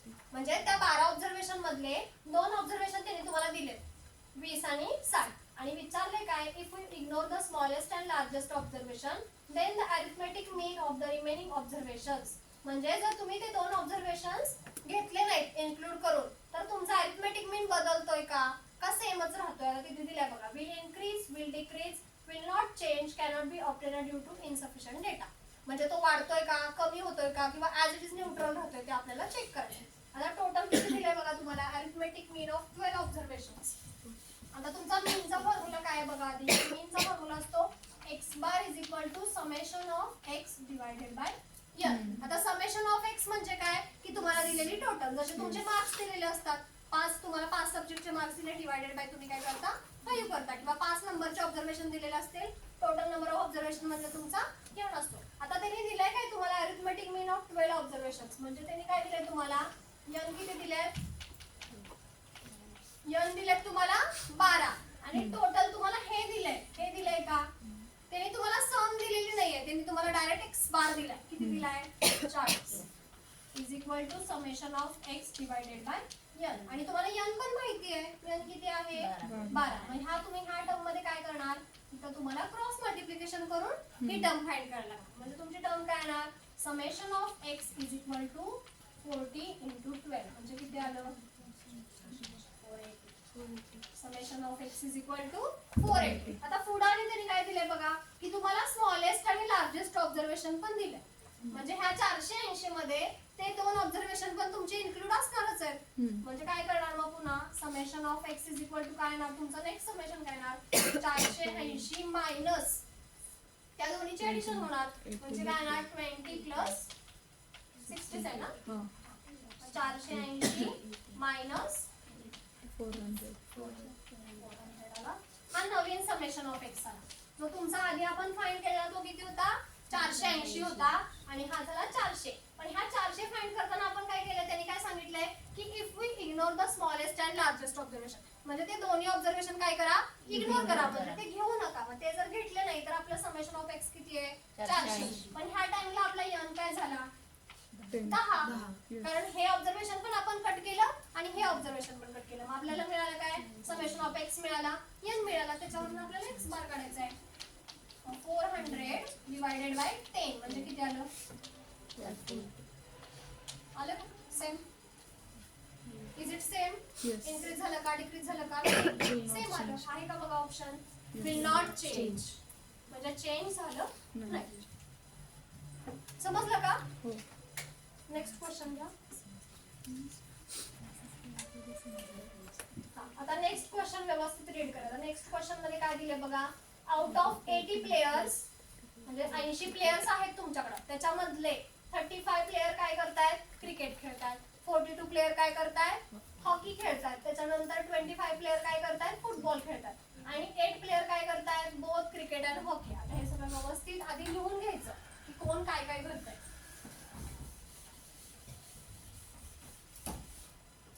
80 player आहेत टोटल, त्याच्यामधले क्रिकेट किती खेळतायत?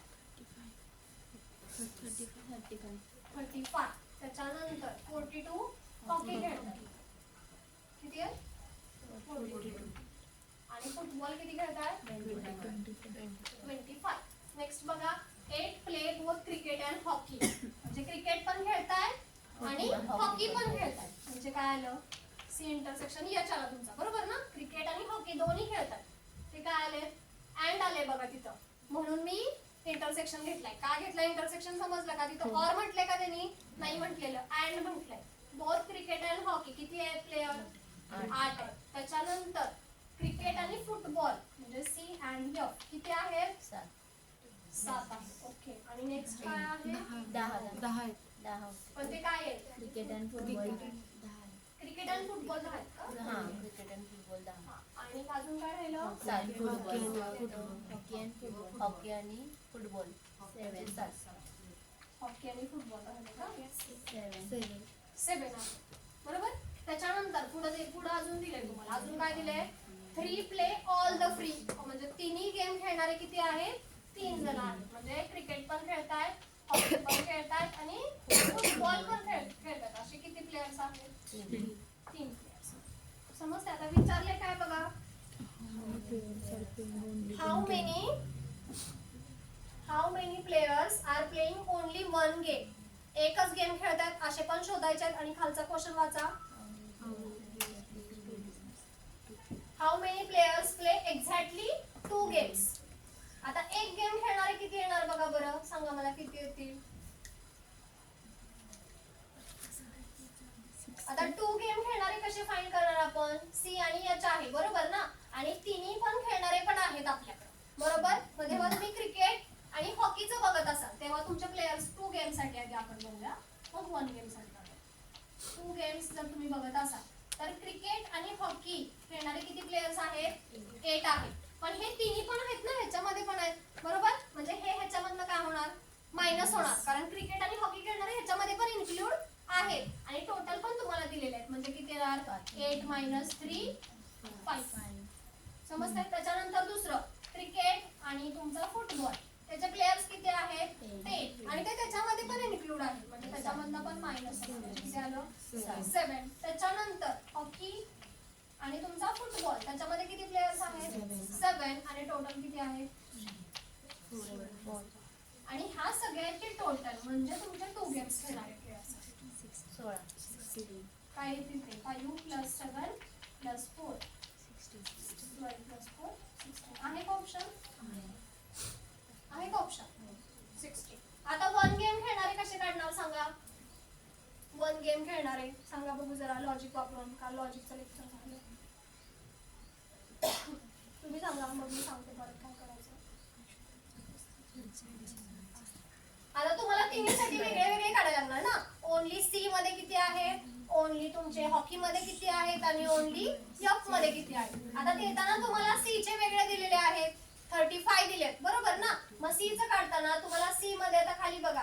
सी इंटरसेक्शन एच मध्ये तुम्हाला 8 दिलेत. त्याच्या खाली सी इंटरसेक्शन एफ मध्ये 10 दिलेत. ते दोन्ही पण इन्क्लूड होणार त्याच्यामध्ये. पण ते त्याच्यामधनं कशामधनं मायनस होणार? तुम्हाला जे ओरिजिनल 35 दिलेत त्याच्यामधनं मायनस होणार. मग सांगा बघू मला क्रिकेट साठी किती येतील?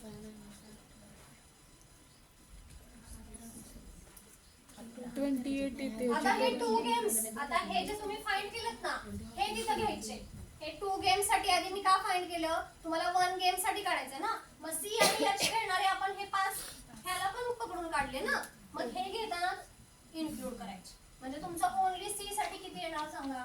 ओनली सी साठी सी किती आहे 35 मायनस का घेतलंय, कारण तुम्हाला ह्या तिन्ही मध्ये पण आहे ना ते क्रिकेट आणि हॉकी. सॉरी, क्रिकेट इथं पण आहे, इथं पण आहे, इन्क्लूड होणार.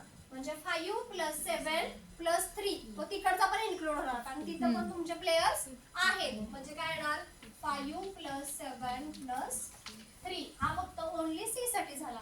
तसाच मला सांगा हॉकी साठी काय येणार. हॉकी साठी काय येणार असं इक्वेशन सांगा. हॉकी किती आहे 42 मायनस. आता हॉकीचे कुठले कुठले इन्क्लूड होणार सांगा. हा एक होणार, हा पण होणार आणि तो पण होणार. जो तुमचा +3 आहे तो कॉन्स्टंट ऍज इट इज तुमचा राहणारच आहे. फक्त हॉकी कुठे कुठे आले ते इन्क्लूड करायचे. कुठले येणार 5 4 3. हे झाले तुमचे हॉकीसाठी. Same as it is football साठी किती येणार 25 मायनस. आता फुटबॉल कुठे कुठे आहे बघा, इथं एक आहे, इथं एक आहे. म्हणजे 7 + 4 + 3. बघा बरं किती येतात मला सांगा टोटल. पहिले किती आले 15, त्याच्यानंतर 15 आले का 5 आणि 7 12 आणि 3 15. 35 मायनस 15 म्हणजे किती झाले 20. क्रिकेट खेळणारे किती आले, ओनली क्रिकेट खेळणारे किती आले 20 आले. त्याच्यानंतर हॉकी खेळणारे किती आले 42 मायनस 5 आणि 4 9 3 12 30 आले 30 आले. त्याच्यानंतर 7 आणि 4 11 3 14 25 मायनस 14 11. मग टोटल किती आहे बघा. पहिले 20, त्याच्यानंतर 30, 20 आणि 30 50 आणि खालचे 11 म्हणजे किती आले 61. आहे का ऑप्शन. आता असा जर क्वेश्चन पडला तर आधी काय करायचं 2 गेम साठी घ्यायचं आणि मग त्याच्यामधनं 1 गेम साठी काढायचं. आता ही कधीची क्वेश्चन पेपर आहे बघा सप्टेंबर 2021. आता सेम ऍज इट इज असा सेम क्वेश्चन तुम्हाला इंग्लिश, मराठी आणि हिंदी लँग्वेज साठी पडलाय. कुठल्या इयर मध्ये पडलाय 2023 मध्ये पडलाय. सेम क्वेश्चन फॉर्मॅट तुम्हाला देताना तिन्ही लँग्वेजेस मध्ये दिलंय, फक्त तिथं काय केलंय लँग्वेज मध्ये दिले. असंच काढायला सांगितलंय की तुमचे दोन पास होणारे मराठी आणि हिंदी मध्ये पास होणारे किती आहेत आणि इंग्लिश, हिंदी, मराठी तिन्ही मध्ये पास होणारे किती. सेम फॉर्मॅट मध्ये क्वेश्चन आहे. नेक्स्ट टाइम बघा घ्या. आन्सर्स काय आहे ना 61 पहिला झाला आणि खालचं काय आलं 16. आता इथं बघा काय दिलाय डेटा. इथं पण डेटा कसा दिलाय तुम्हाला, कसा दिलाय सब डिवायडेड बार डायग्राम आहे. म्हणजे दोन्ही इयर मध्ये काय केलाय डिवाइड केलाय. मग त्याच्यामधला पहिला जो दिलाय तो क्वांटिटी एक्सपोर्टेड दिलाय, निर्यात वस्तू संख्या दिली आहे आणि ती कशामध्ये दिली आहे बघा लाखांमध्ये दिली आहे. आणि जी खालची रेव्हेन्यू जनरेटेड जी आहे ती तुम्हाला करोड्स मध्ये दिली आहे. तिथं वाचा बघा दिसतं का कोटी रुपयांमधील महसूल दाखविते आणि एका ठराविक वस्तूची लाखांमधील निर्यात. म्हणजे तुम्हाला क्वांटिटी एक्सपोर्ट दिलाय आणि काय दिलाय रेव्हेन्यू जनरेटेड दिलाय. कुठल्या 2011 मध्ये किती आहे 10 आणि 20 दिलाय. त्याच्यानंतर 12 मध्ये 5 आणि 15 दिलाय. त्याच्यानंतर 13 मध्ये 15 आणि 35. त्याच्यानंतर पुढे 20 आणि 40 आणि त्याच्या पुढचा 15 मध्ये 30 आणि 50. आता क्वेश्चन बघा काय. आता क्वेश्चन मध्ये काय बघा in which year the revenue generated per unit exported as maximum. म्हणजे तुम्हाला रेव्हेन्यू जनरेटेडचं युनिट विचारलंय की कुठल्या इयर मध्ये मॅक्सिमम तुमचा एक्सपोर्ट झालेला आहे. आता ग्राफ घ्या. आता तो कसा फाइंड करणार 2011 मध्ये रेव्हेन्यू किती दिलाय तुम्हाला. रेव्हेन्यूचे उभे आहेत बघा, उभ्या ज्या लाईन्स आहेत त्या रेव्हेन्यूच्या आहेत आणि तुमच्या क्वांटिटीच्या किती आहेत 10. मला तुम्हाला काय करायला सांगितलं त्यांनी रेव्हेन्यू जनरेटेड फाइंड करायला सांगितलं. म्हणजे काय करणार 20 डिवायडेड बाय 10 पर्सेंट मध्ये काढायला सांगणार ना. 20 डिवायडेड बाय 10 म्हणजे किती आलं 2 आलं. समजतंय का काय केलंय ते 2 आलं. त्याच्यानंतर 2% मध्ये आले. त्याच्यानंतर त्याच्या पुढची बघा 15 डिवायडेड बाय 5 म्हणजे किती आलं 3 आलं. त्याच्या पुढचं सांगा 35 डिवायडेड बाय 15 म्हणजे किती येईल 2 पॉइंट काहीतरी समथिंग येईल वरती बरोबर. त्याच्यानंतर त्याच्या पुढचं 40 डिवाइड बाय 20 अगेन 2 आला. 40 डिवाइड बाय 20 आहे ना अगेन 2 आला. आणि त्याच्यानंतर 50 डिवाइड बाय 30 म्हणजे अगेन किती येणार 50 डिवायडेड बाय 30 किती येणार 1 पॉईंट समथिंग येईल काहीतरी. हा जो काही येईल तो 1.66 म्हणजे सगळ्यात मॅक्सिमम व्हॅल्यू कुठली आहे सांगा बघू. मॅक्सिमम 3 आहे ना, सगळ्यात 3 आली ना, मग 3 कशाची आलेली आपली 2012. आता तुम्ही काय करता असे क्वेश्चन्स विचारले तर काय करणार तुम्ही, काय म्हणणार मॅक्सिमम विचारले ना मग कशाला डोकं लावायचंय 2015 दिसतंय मॅक्सिमम. समजतंय का, असंच करतो ना आपण काय करतो क्वेश्चन व्यवस्थित वाचत नाही, आपल्याला काय वाटतं की रेव्हेन्यू जनरेटेड विचारले ना मग दिसतंय ना सरळ सरळ ग्राफ मध्ये रेव्हेन्यू जनरेटेड हा तर 50 आहे सगळ्यात जास्त, आपण हाच विचार करतो ना क्वेश्चन सॉल्व्हिंग करताना. मग आपण काय करणार पटकन 2015 ऑप्शन चूज करणार. पण नाही ना, आधी तुम्हाला चेक करायला पाहिजे की जो डेटा दिलाय रेव्हेन्यू मध्ये तो दिलाय करोड्स मध्ये आणि जो अलीकडचा डेटा आहे क्वांटिटी तो कशामध्ये दिलाय लाखांमध्ये दिलाय. त्यामुळे क्वेश्चन व्यवस्थित रीड करायचा, then after you will solve. Next question घ्या. आता काय विचारले बघा, what is the average arithmetic mean म्हणजे आता आपण जसं सरासरी काढली average per unit revenue generated during 2011 ते 2015 पर्यंत तुम्हाला अरिथमेटिक मीन काढायचा आहे. ग्राफ आता कसं येणार मला सांगा. आता तुम्हाला टोटल रेव्हेन्यू किती दिलाय बघा, आता प्रत्येक रेव्हेन्यूची ऍडिशन करा. रेव्हेन्यूची ऍडिशन करा ना. रेव्हेन्यूचा डेटा कशामध्ये दिलाय मी मगाशी सांगितलं करोड्स मध्ये दिलाय ना.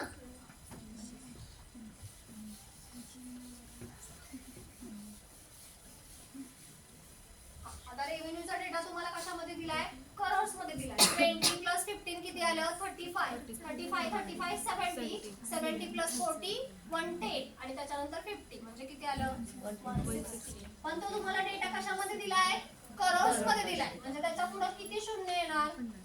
करोड्स मध्ये किती शून्य असतात, लाखावर किती शून्य असतात, मग करोड्स वर किती असतात माहित आहे 7. हा म्हणजे काय येणार, मग तुम्ही असं 10⁻⁷ लिहिलं तरी चालतंय ह्याच्या पुढे 7 शून्य लिहित बसण्यापेक्षा. ह्याचाच अर्थ म्हणजे काय की करोड्स मध्ये डेटा दिलाय. आता तुम्हाला विचारले काय क्वांटिटीचे पण एक्सपोर्ट विचारले ना, दोन्हीचं तुम्हाला पर्सेंटेज विचारले ना.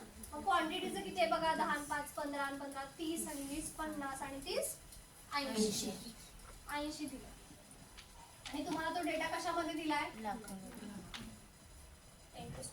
आता ह्याच्यामध्ये 10⁻⁷ आणि ह्याच्यामध्ये 10⁻⁵ गेटिंग 2 काय झाले 5 कॅन्सल झाले, राहिले किती 2च राहिले म्हणजे 160 10चा वर्ग राहिला. बरोबर ना, समजतंय का काय केलंय ते डिवायडेड बाय 80 म्हणजे 160 10चा वर्ग किती असतो येणार 200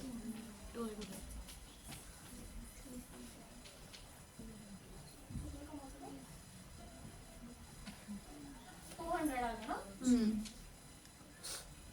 200 आलं. समजलं का काय केलंय. इथं पण तुमचा काय काढलाय मीनच सॉल्व केलाय. आन्सर आहे का बघा 200 त्याच्यामध्ये चेक करा आहे का. कुठला ऑप्शन आहे बी ऑप्शन. समजलं काय करायचं नेक्स्ट घ्या. हा सेम क्वेश्चन आहे बघा, मग अशी होता तसंच आहे सेम क्वेश्चन. वाचा काय दिलंय तुम्हाला अमंग 800 स्टुडंट्स त्याच्यामधले तुम्हाला टोटल किती दिले 800 दिले आणि त्याच्यामधले किती आहेत 220 आहेत. हा 2023 चा क्वेश्चन पेपर आहे बघा, तो 21 चा होता म्हणजे क्वेश्चन रिपीट झाला का नाही. फॉर्मॅट सेमच आहे, question as it is repeat झाला, ऍज इट इजच क्वेश्चन आहे. फक्त इथे काय केलंय लँग्वेज तुम्हाला सब्जेक्ट्स दिलेत आणि तिथं काय होतं खेळ दिले होते, एवढाच फरक आहे, बाकी सेमच आहे. अमंग 800 स्टुडंट्स त्याच्यामधले 220 फेल आहेत कशामध्ये मराठीमध्ये, 300 फेल आहेत कशामध्ये इंग्लिशमध्ये आणि 150 फेल आहेत कशामध्ये हिंदीमध्ये. आणि त्यांनी काय सांगितलंय फेल्ड इन बोथ मराठी आणि इंग्लिश. मराठी आणि इंग्लिश मध्ये किती फेल आहेत टोटल 125, 70 मराठी आणि हिंदीमध्ये 70 फेल आहेत आणि इंग्लिश आणि हिंदीमध्ये किती फेल आहेत 60 आणि तिन्ही लँग्वेज मध्ये फेल किती आहेत 30. आता विचारलंय काय बघा, how many students failed in exactly 2 languages. 2 languages मध्ये किती स्टुडंट फेल असतील असं विचार. आता काय ना सांगा, मग सारखं सेम करायचं.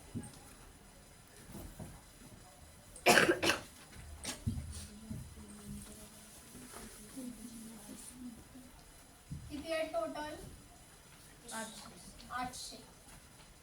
दिलंय काय तुम्हाला मराठी मराठीमध्ये किती आहे मराठीत 220 220. त्याच्यानंतर इंग्लिशमध्ये आणि हिंदीमध्ये 150 का ओके हिंदीमध्ये. आता बोथ मराठी आणि इंग्लिश मराठी आणि इंग्लिश मध्ये किती आहे टोटल फेल 125. त्याच्यानंतर दुसरी कुठली लँग्वेज आहे मराठी आणि हिंदी का? किती आहे त्याच्यामध्ये त्याच्यानंतर इंग्लिश आणि किती आहे 60 आणि टोटल किती आहे सगळ्यामध्येच. आता 2 लँग्वेजेस मध्ये फाइंड करायचं असतील तर काय करणार मग तुम्ही मगाशी केल्यासारखं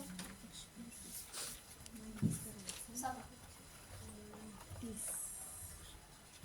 125 मायनस 30 होणार ना सगळ्या तुमच्या प्रत्येक ह्याच्यामधनं टोटल जी व्हॅल्यू आहे ती मायनस होणार. त्याच्याकडूनच तुमच्या 2 गेम्स मिळणार. म्हणजे काय येणार 125 मायनस 30 70 मायनस 30 आणि 60 मायनस 30 म्हणजे किती आलं हे 95 40 आणि 30 म्हणजे टोटल किती आलं 95 प्लस 40 प्लस 30 किती आलं 165 आहे का ऑप्शन 165 समजलं. नेक्स्ट क्वेश्चन घ्या. आता अजून एक क्वेश्चन असणार त्याच्यावर. How many failed in only one language. आता मगाच्या सारखं सॉल्व करायचं. म्हणजे मराठीसाठी काय करणार 220 मायनस 125 प्लस 70 प्लस 30 बरोबर का. मराठी जिथे जिथे दिसतंय ते मराठी चॉईस करायचं. 95 सॉरी ते घ्यायचे ना सॉरी इकडचे घ्यायचे जे आपण आता फाइंड केले ते प्लस करतोय ना आपण 95 प्लस 40 प्लस 30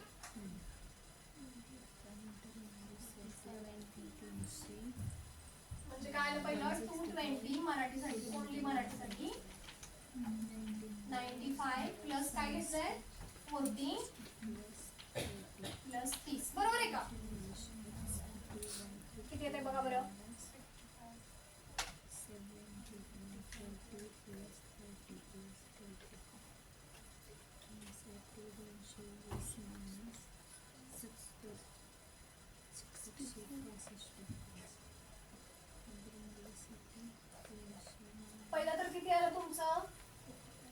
95 प्लस 40 प्लस 30 आपल्याला माहिती आहे 165 आले ना. पण 220 मायनस 165 किती आलं तुमचं 55.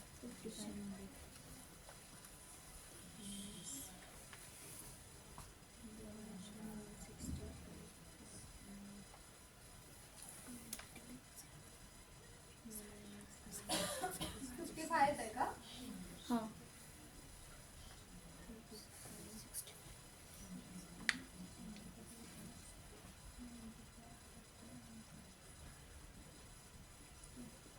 आणि इंग्लिश साठी किती येत आहे इंग्लिश साठी किती येत आहे फास्ट सोडवायचं 300 मायनस 95 प्लस 30 प्लस 30 बरोबर ना. अरे इंग्लिश साठी 665 काय आन्सर 300 मायनस केलं ना त्या टर्म्स.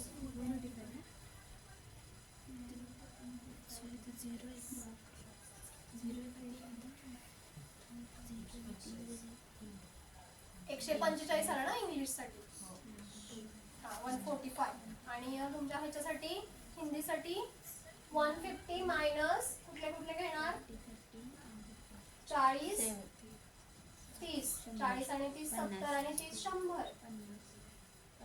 म्हणजे 50 किती दिले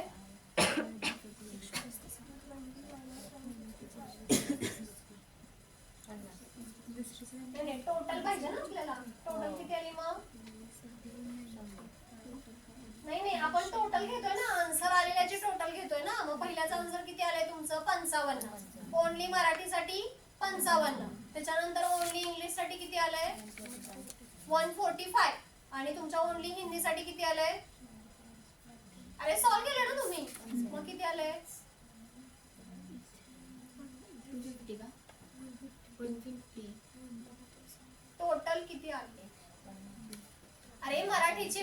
आन्सर आलेलं, तुमचं इंग्लिशचं वेगळं आन्सर आलेलं आणि हिंदीचं वेगळं आन्सर आलेलं. त्या तिन्हीची टोटल किती आली? आपल्याला टोटलच लागते ना.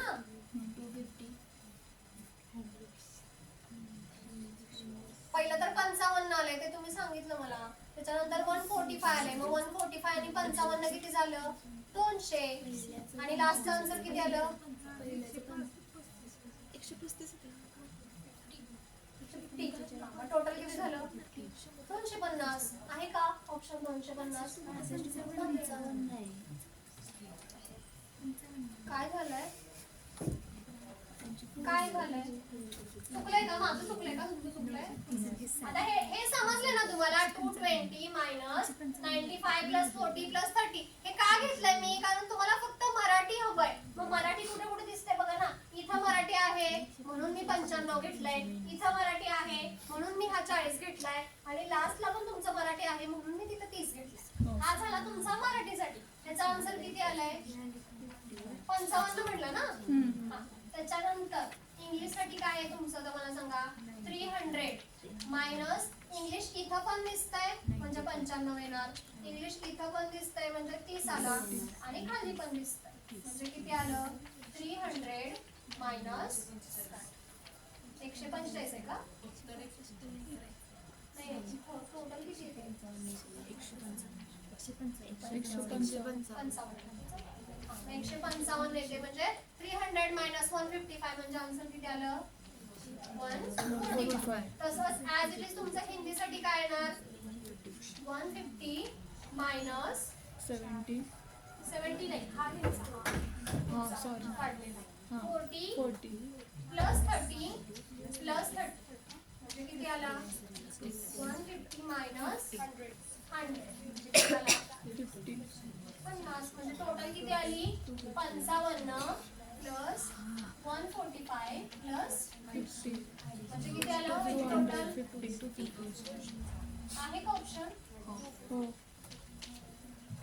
बरोबर. कळलं का काय करायचं? नेक्स्ट घ्या. मॅम टाइम 12:30 टाइम सांग. 12:30 पर्यंत सरांनी सांगितलं. 12:30 पर्यंत घ्यायचं सर. बाकी जे असतील ना प्रश्न ते त्यांना एक्सरसाइज द्यायची. ठीक आहे. होम असायला. ठीक आहे समजलेत ना क्वेश्चन्स?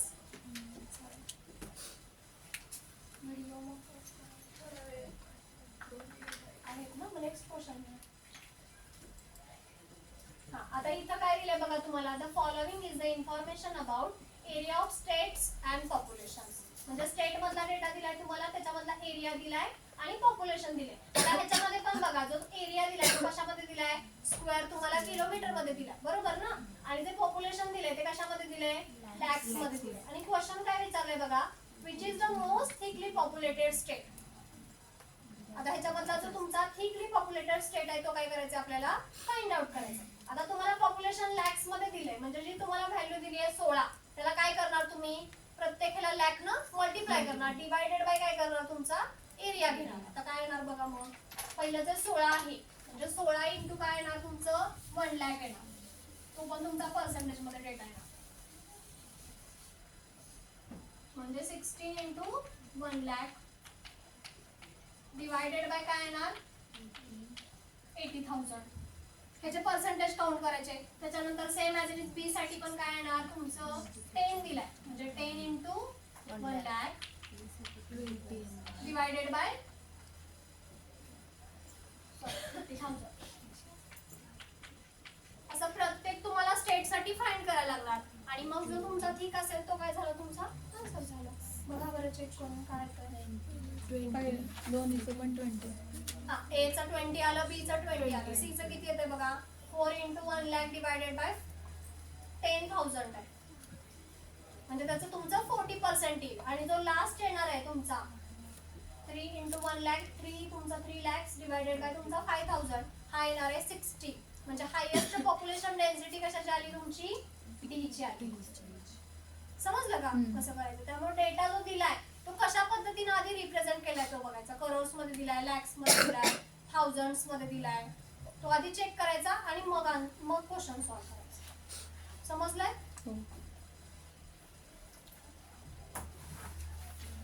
लास्टची स्लाइड मी त्याच्या आधीची स्लाइड आता काय लिहिलंय बघा, you were born to win but to be winner, म्हणजे तुम्ही जन्माला कशासाठी आलाय, जिंकण्यासाठीच आलाय, पण तुम्ही कधी जिंकू शकता. नेक्स्ट बघा, you must plan to win, त्याच्यासाठी तुम्हाला काय केलं पाहिजे, आधी प्लॅन केलं पाहिजे. तुम्ही एखादी जर एक्झाम क्रॅक करत असाल तर त्याच्यासाठी तुमच्याकडं मॅनेजमेंट असलं पाहिजे, तुम्ही त्याच्यासाठी आधी प्लॅन केला पाहिजे, तरच तुम्ही विन होणार आहे. हार्डवर्क केलं पाहिजे. आज उठलाय आणि उद्या गेलाय आणि पास झालाय असं होणार आहे का, नाही होणार आहे. नेक्स्ट काय, प्रिपेअर टू विन, म्हणजे त्याच्यासाठी तुम्हाला काय केलं पाहिजे, ऑब्व्हियसली प्रिपरेशन केलं पाहिजे. काहीही करत असाल तुम्ही, एक्झाम जरी मार्क पडताय तरी विदाऊट प्रिपरेशन तुम्ही एक्झाम दिवशी अभ्यास केल्यावर पास होणार आहे का, नाही होणार आहे. तुम्हाला तिथे एटीकेटी लागू शकते. त्यासाठी काय करायचं, प्रिपेअर टू विन, म्हणजे प्रिपेअर करायचं. आणि लास्ट आहे की एक्सपेक्ट टू विन, त्याच्यासाठी तुमच्याकडे एक्सपेक्टेशन पण असलं पाहिजे की तुम्ही तिथपर्यंत जाणार आहे. मेन पॉईंट काय, तुमचा पॉझिटिव्ह ॲटिट्यूड असला पाहिजे की तुम्हाला पॉझिटिव्हली एखादी एक्झाम क्रॅक करायची आहे.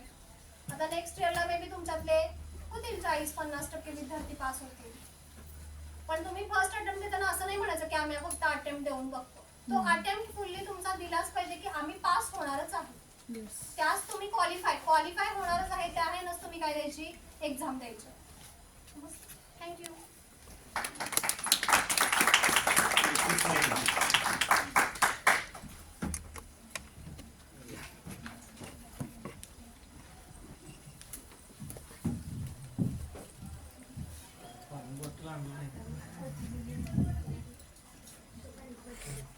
काय शंका विचारायची असली तर विचारा. कोणाला काही डाऊट्स असतील तर विचारा. मी माझी पीपीटी शेअर करते, त्याच्यामध्ये सगळे क्वेश्चन्स आहेत. आता राहिलेले प्रश्न तुम्ही सोडवायचे आणि मॅडमकडनं पुन्हा चेक करून घ्यायचे. काय 2-4 एक्झाम्पल असतील. आणि काल सांगितलेलं तेच लक्षात ठेवा की उद्या ज्याचा आहे त्याचा आज तुम्ही काही प्रश्न सोडून आणला तर तुम्हाला विचारता येईल. आता जेवढं झाले तेवढ्यावरच विचारणार. काही एक्स्ट्रा एखादं विचारायचं असलं तरी विचारा. आणि काय आपल्या इथंच आहेत स्टॅट डिपार्टमेंटला, त्यांना आयडिया आली असेल. क्वेश्चन बघितले ना किती रिपीटेड झाले, त्याच फॉर्मॅटमध्ये क्वेश्चन्स आहेत. वेगळा फॉर्मॅट आहे का, फक्त काय केलंय त्याने डेटा बदललाय, बाकी काहीच केलेलं नाही.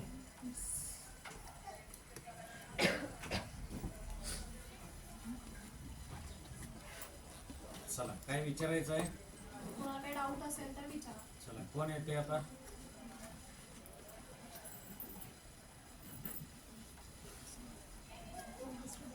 तर तुम्ही सांगा, तसं कोण येणार नाही. नाही जबरदस्ती नाही, स्व इच्छेने.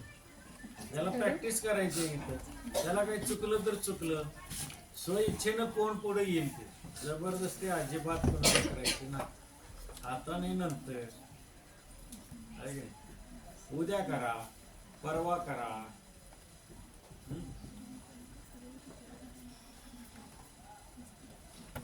कटका चालू. Good afternoon all of you. आजचा जो आपला वर्कशॉपचा सेटनेट प्रोग्रामचा जो कोचिंग प्रोग्राम आहे त्याचा 7th डे होता आणि आजचा मॅमचा विषय होता तो डेटा इंटरप्रिटेशन. आणि हा बेसिकली हा मॅथ्सचे रिलेटेड विषय आहे.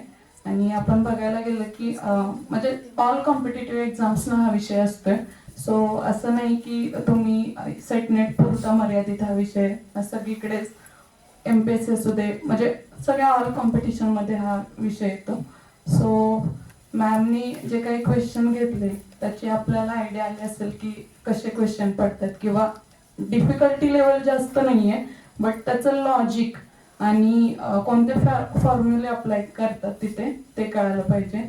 सो जास्त काही टफ नव्हतं. म्हणजे आता कळालं की रिझनिंगशी किंवा मॅथ्सशी रिलेटेडच एक क्वेश्चन आहे. फक्त इथे चार्ट्सचा किंवा ग्राफ्स वगैरे या मेथड यूज केल्या जातात. सो खूप छान प्रकारे मॅमनी आपल्याला जे काही गाईड केलं, इवन फक्त त्यांच्या विषयाशी रिलेटेड न सांगता अदर गोष्टी ज्या सांगितल्या त्या पण खूप बेनिफिशियल होत्या आपल्यासाठी. सो मी त्यांना थँक्यू देते की त्यांनी आम्हाला एवढ्या छान प्रकारे गाईड केलं. आणि वनभट्टे सरांनाही परत एकदा थँक्यू की त्यांनी हा प्रोग्राम अरेंज करून खूप आम्हाला गाईड करतायत, किंवा इथून पुढेही असंच गाईड करत राहावं. Thank you so much. आणि तुम्ही सर्वांनी पण खूप छान प्रकारे ऐकलं, त्याबद्दल तुम्हाला पण थँक्यू. मॅम सरांनी मॅमना आभार पत्र द्यावं असं मी त्यांना रिक्वेस्ट करते.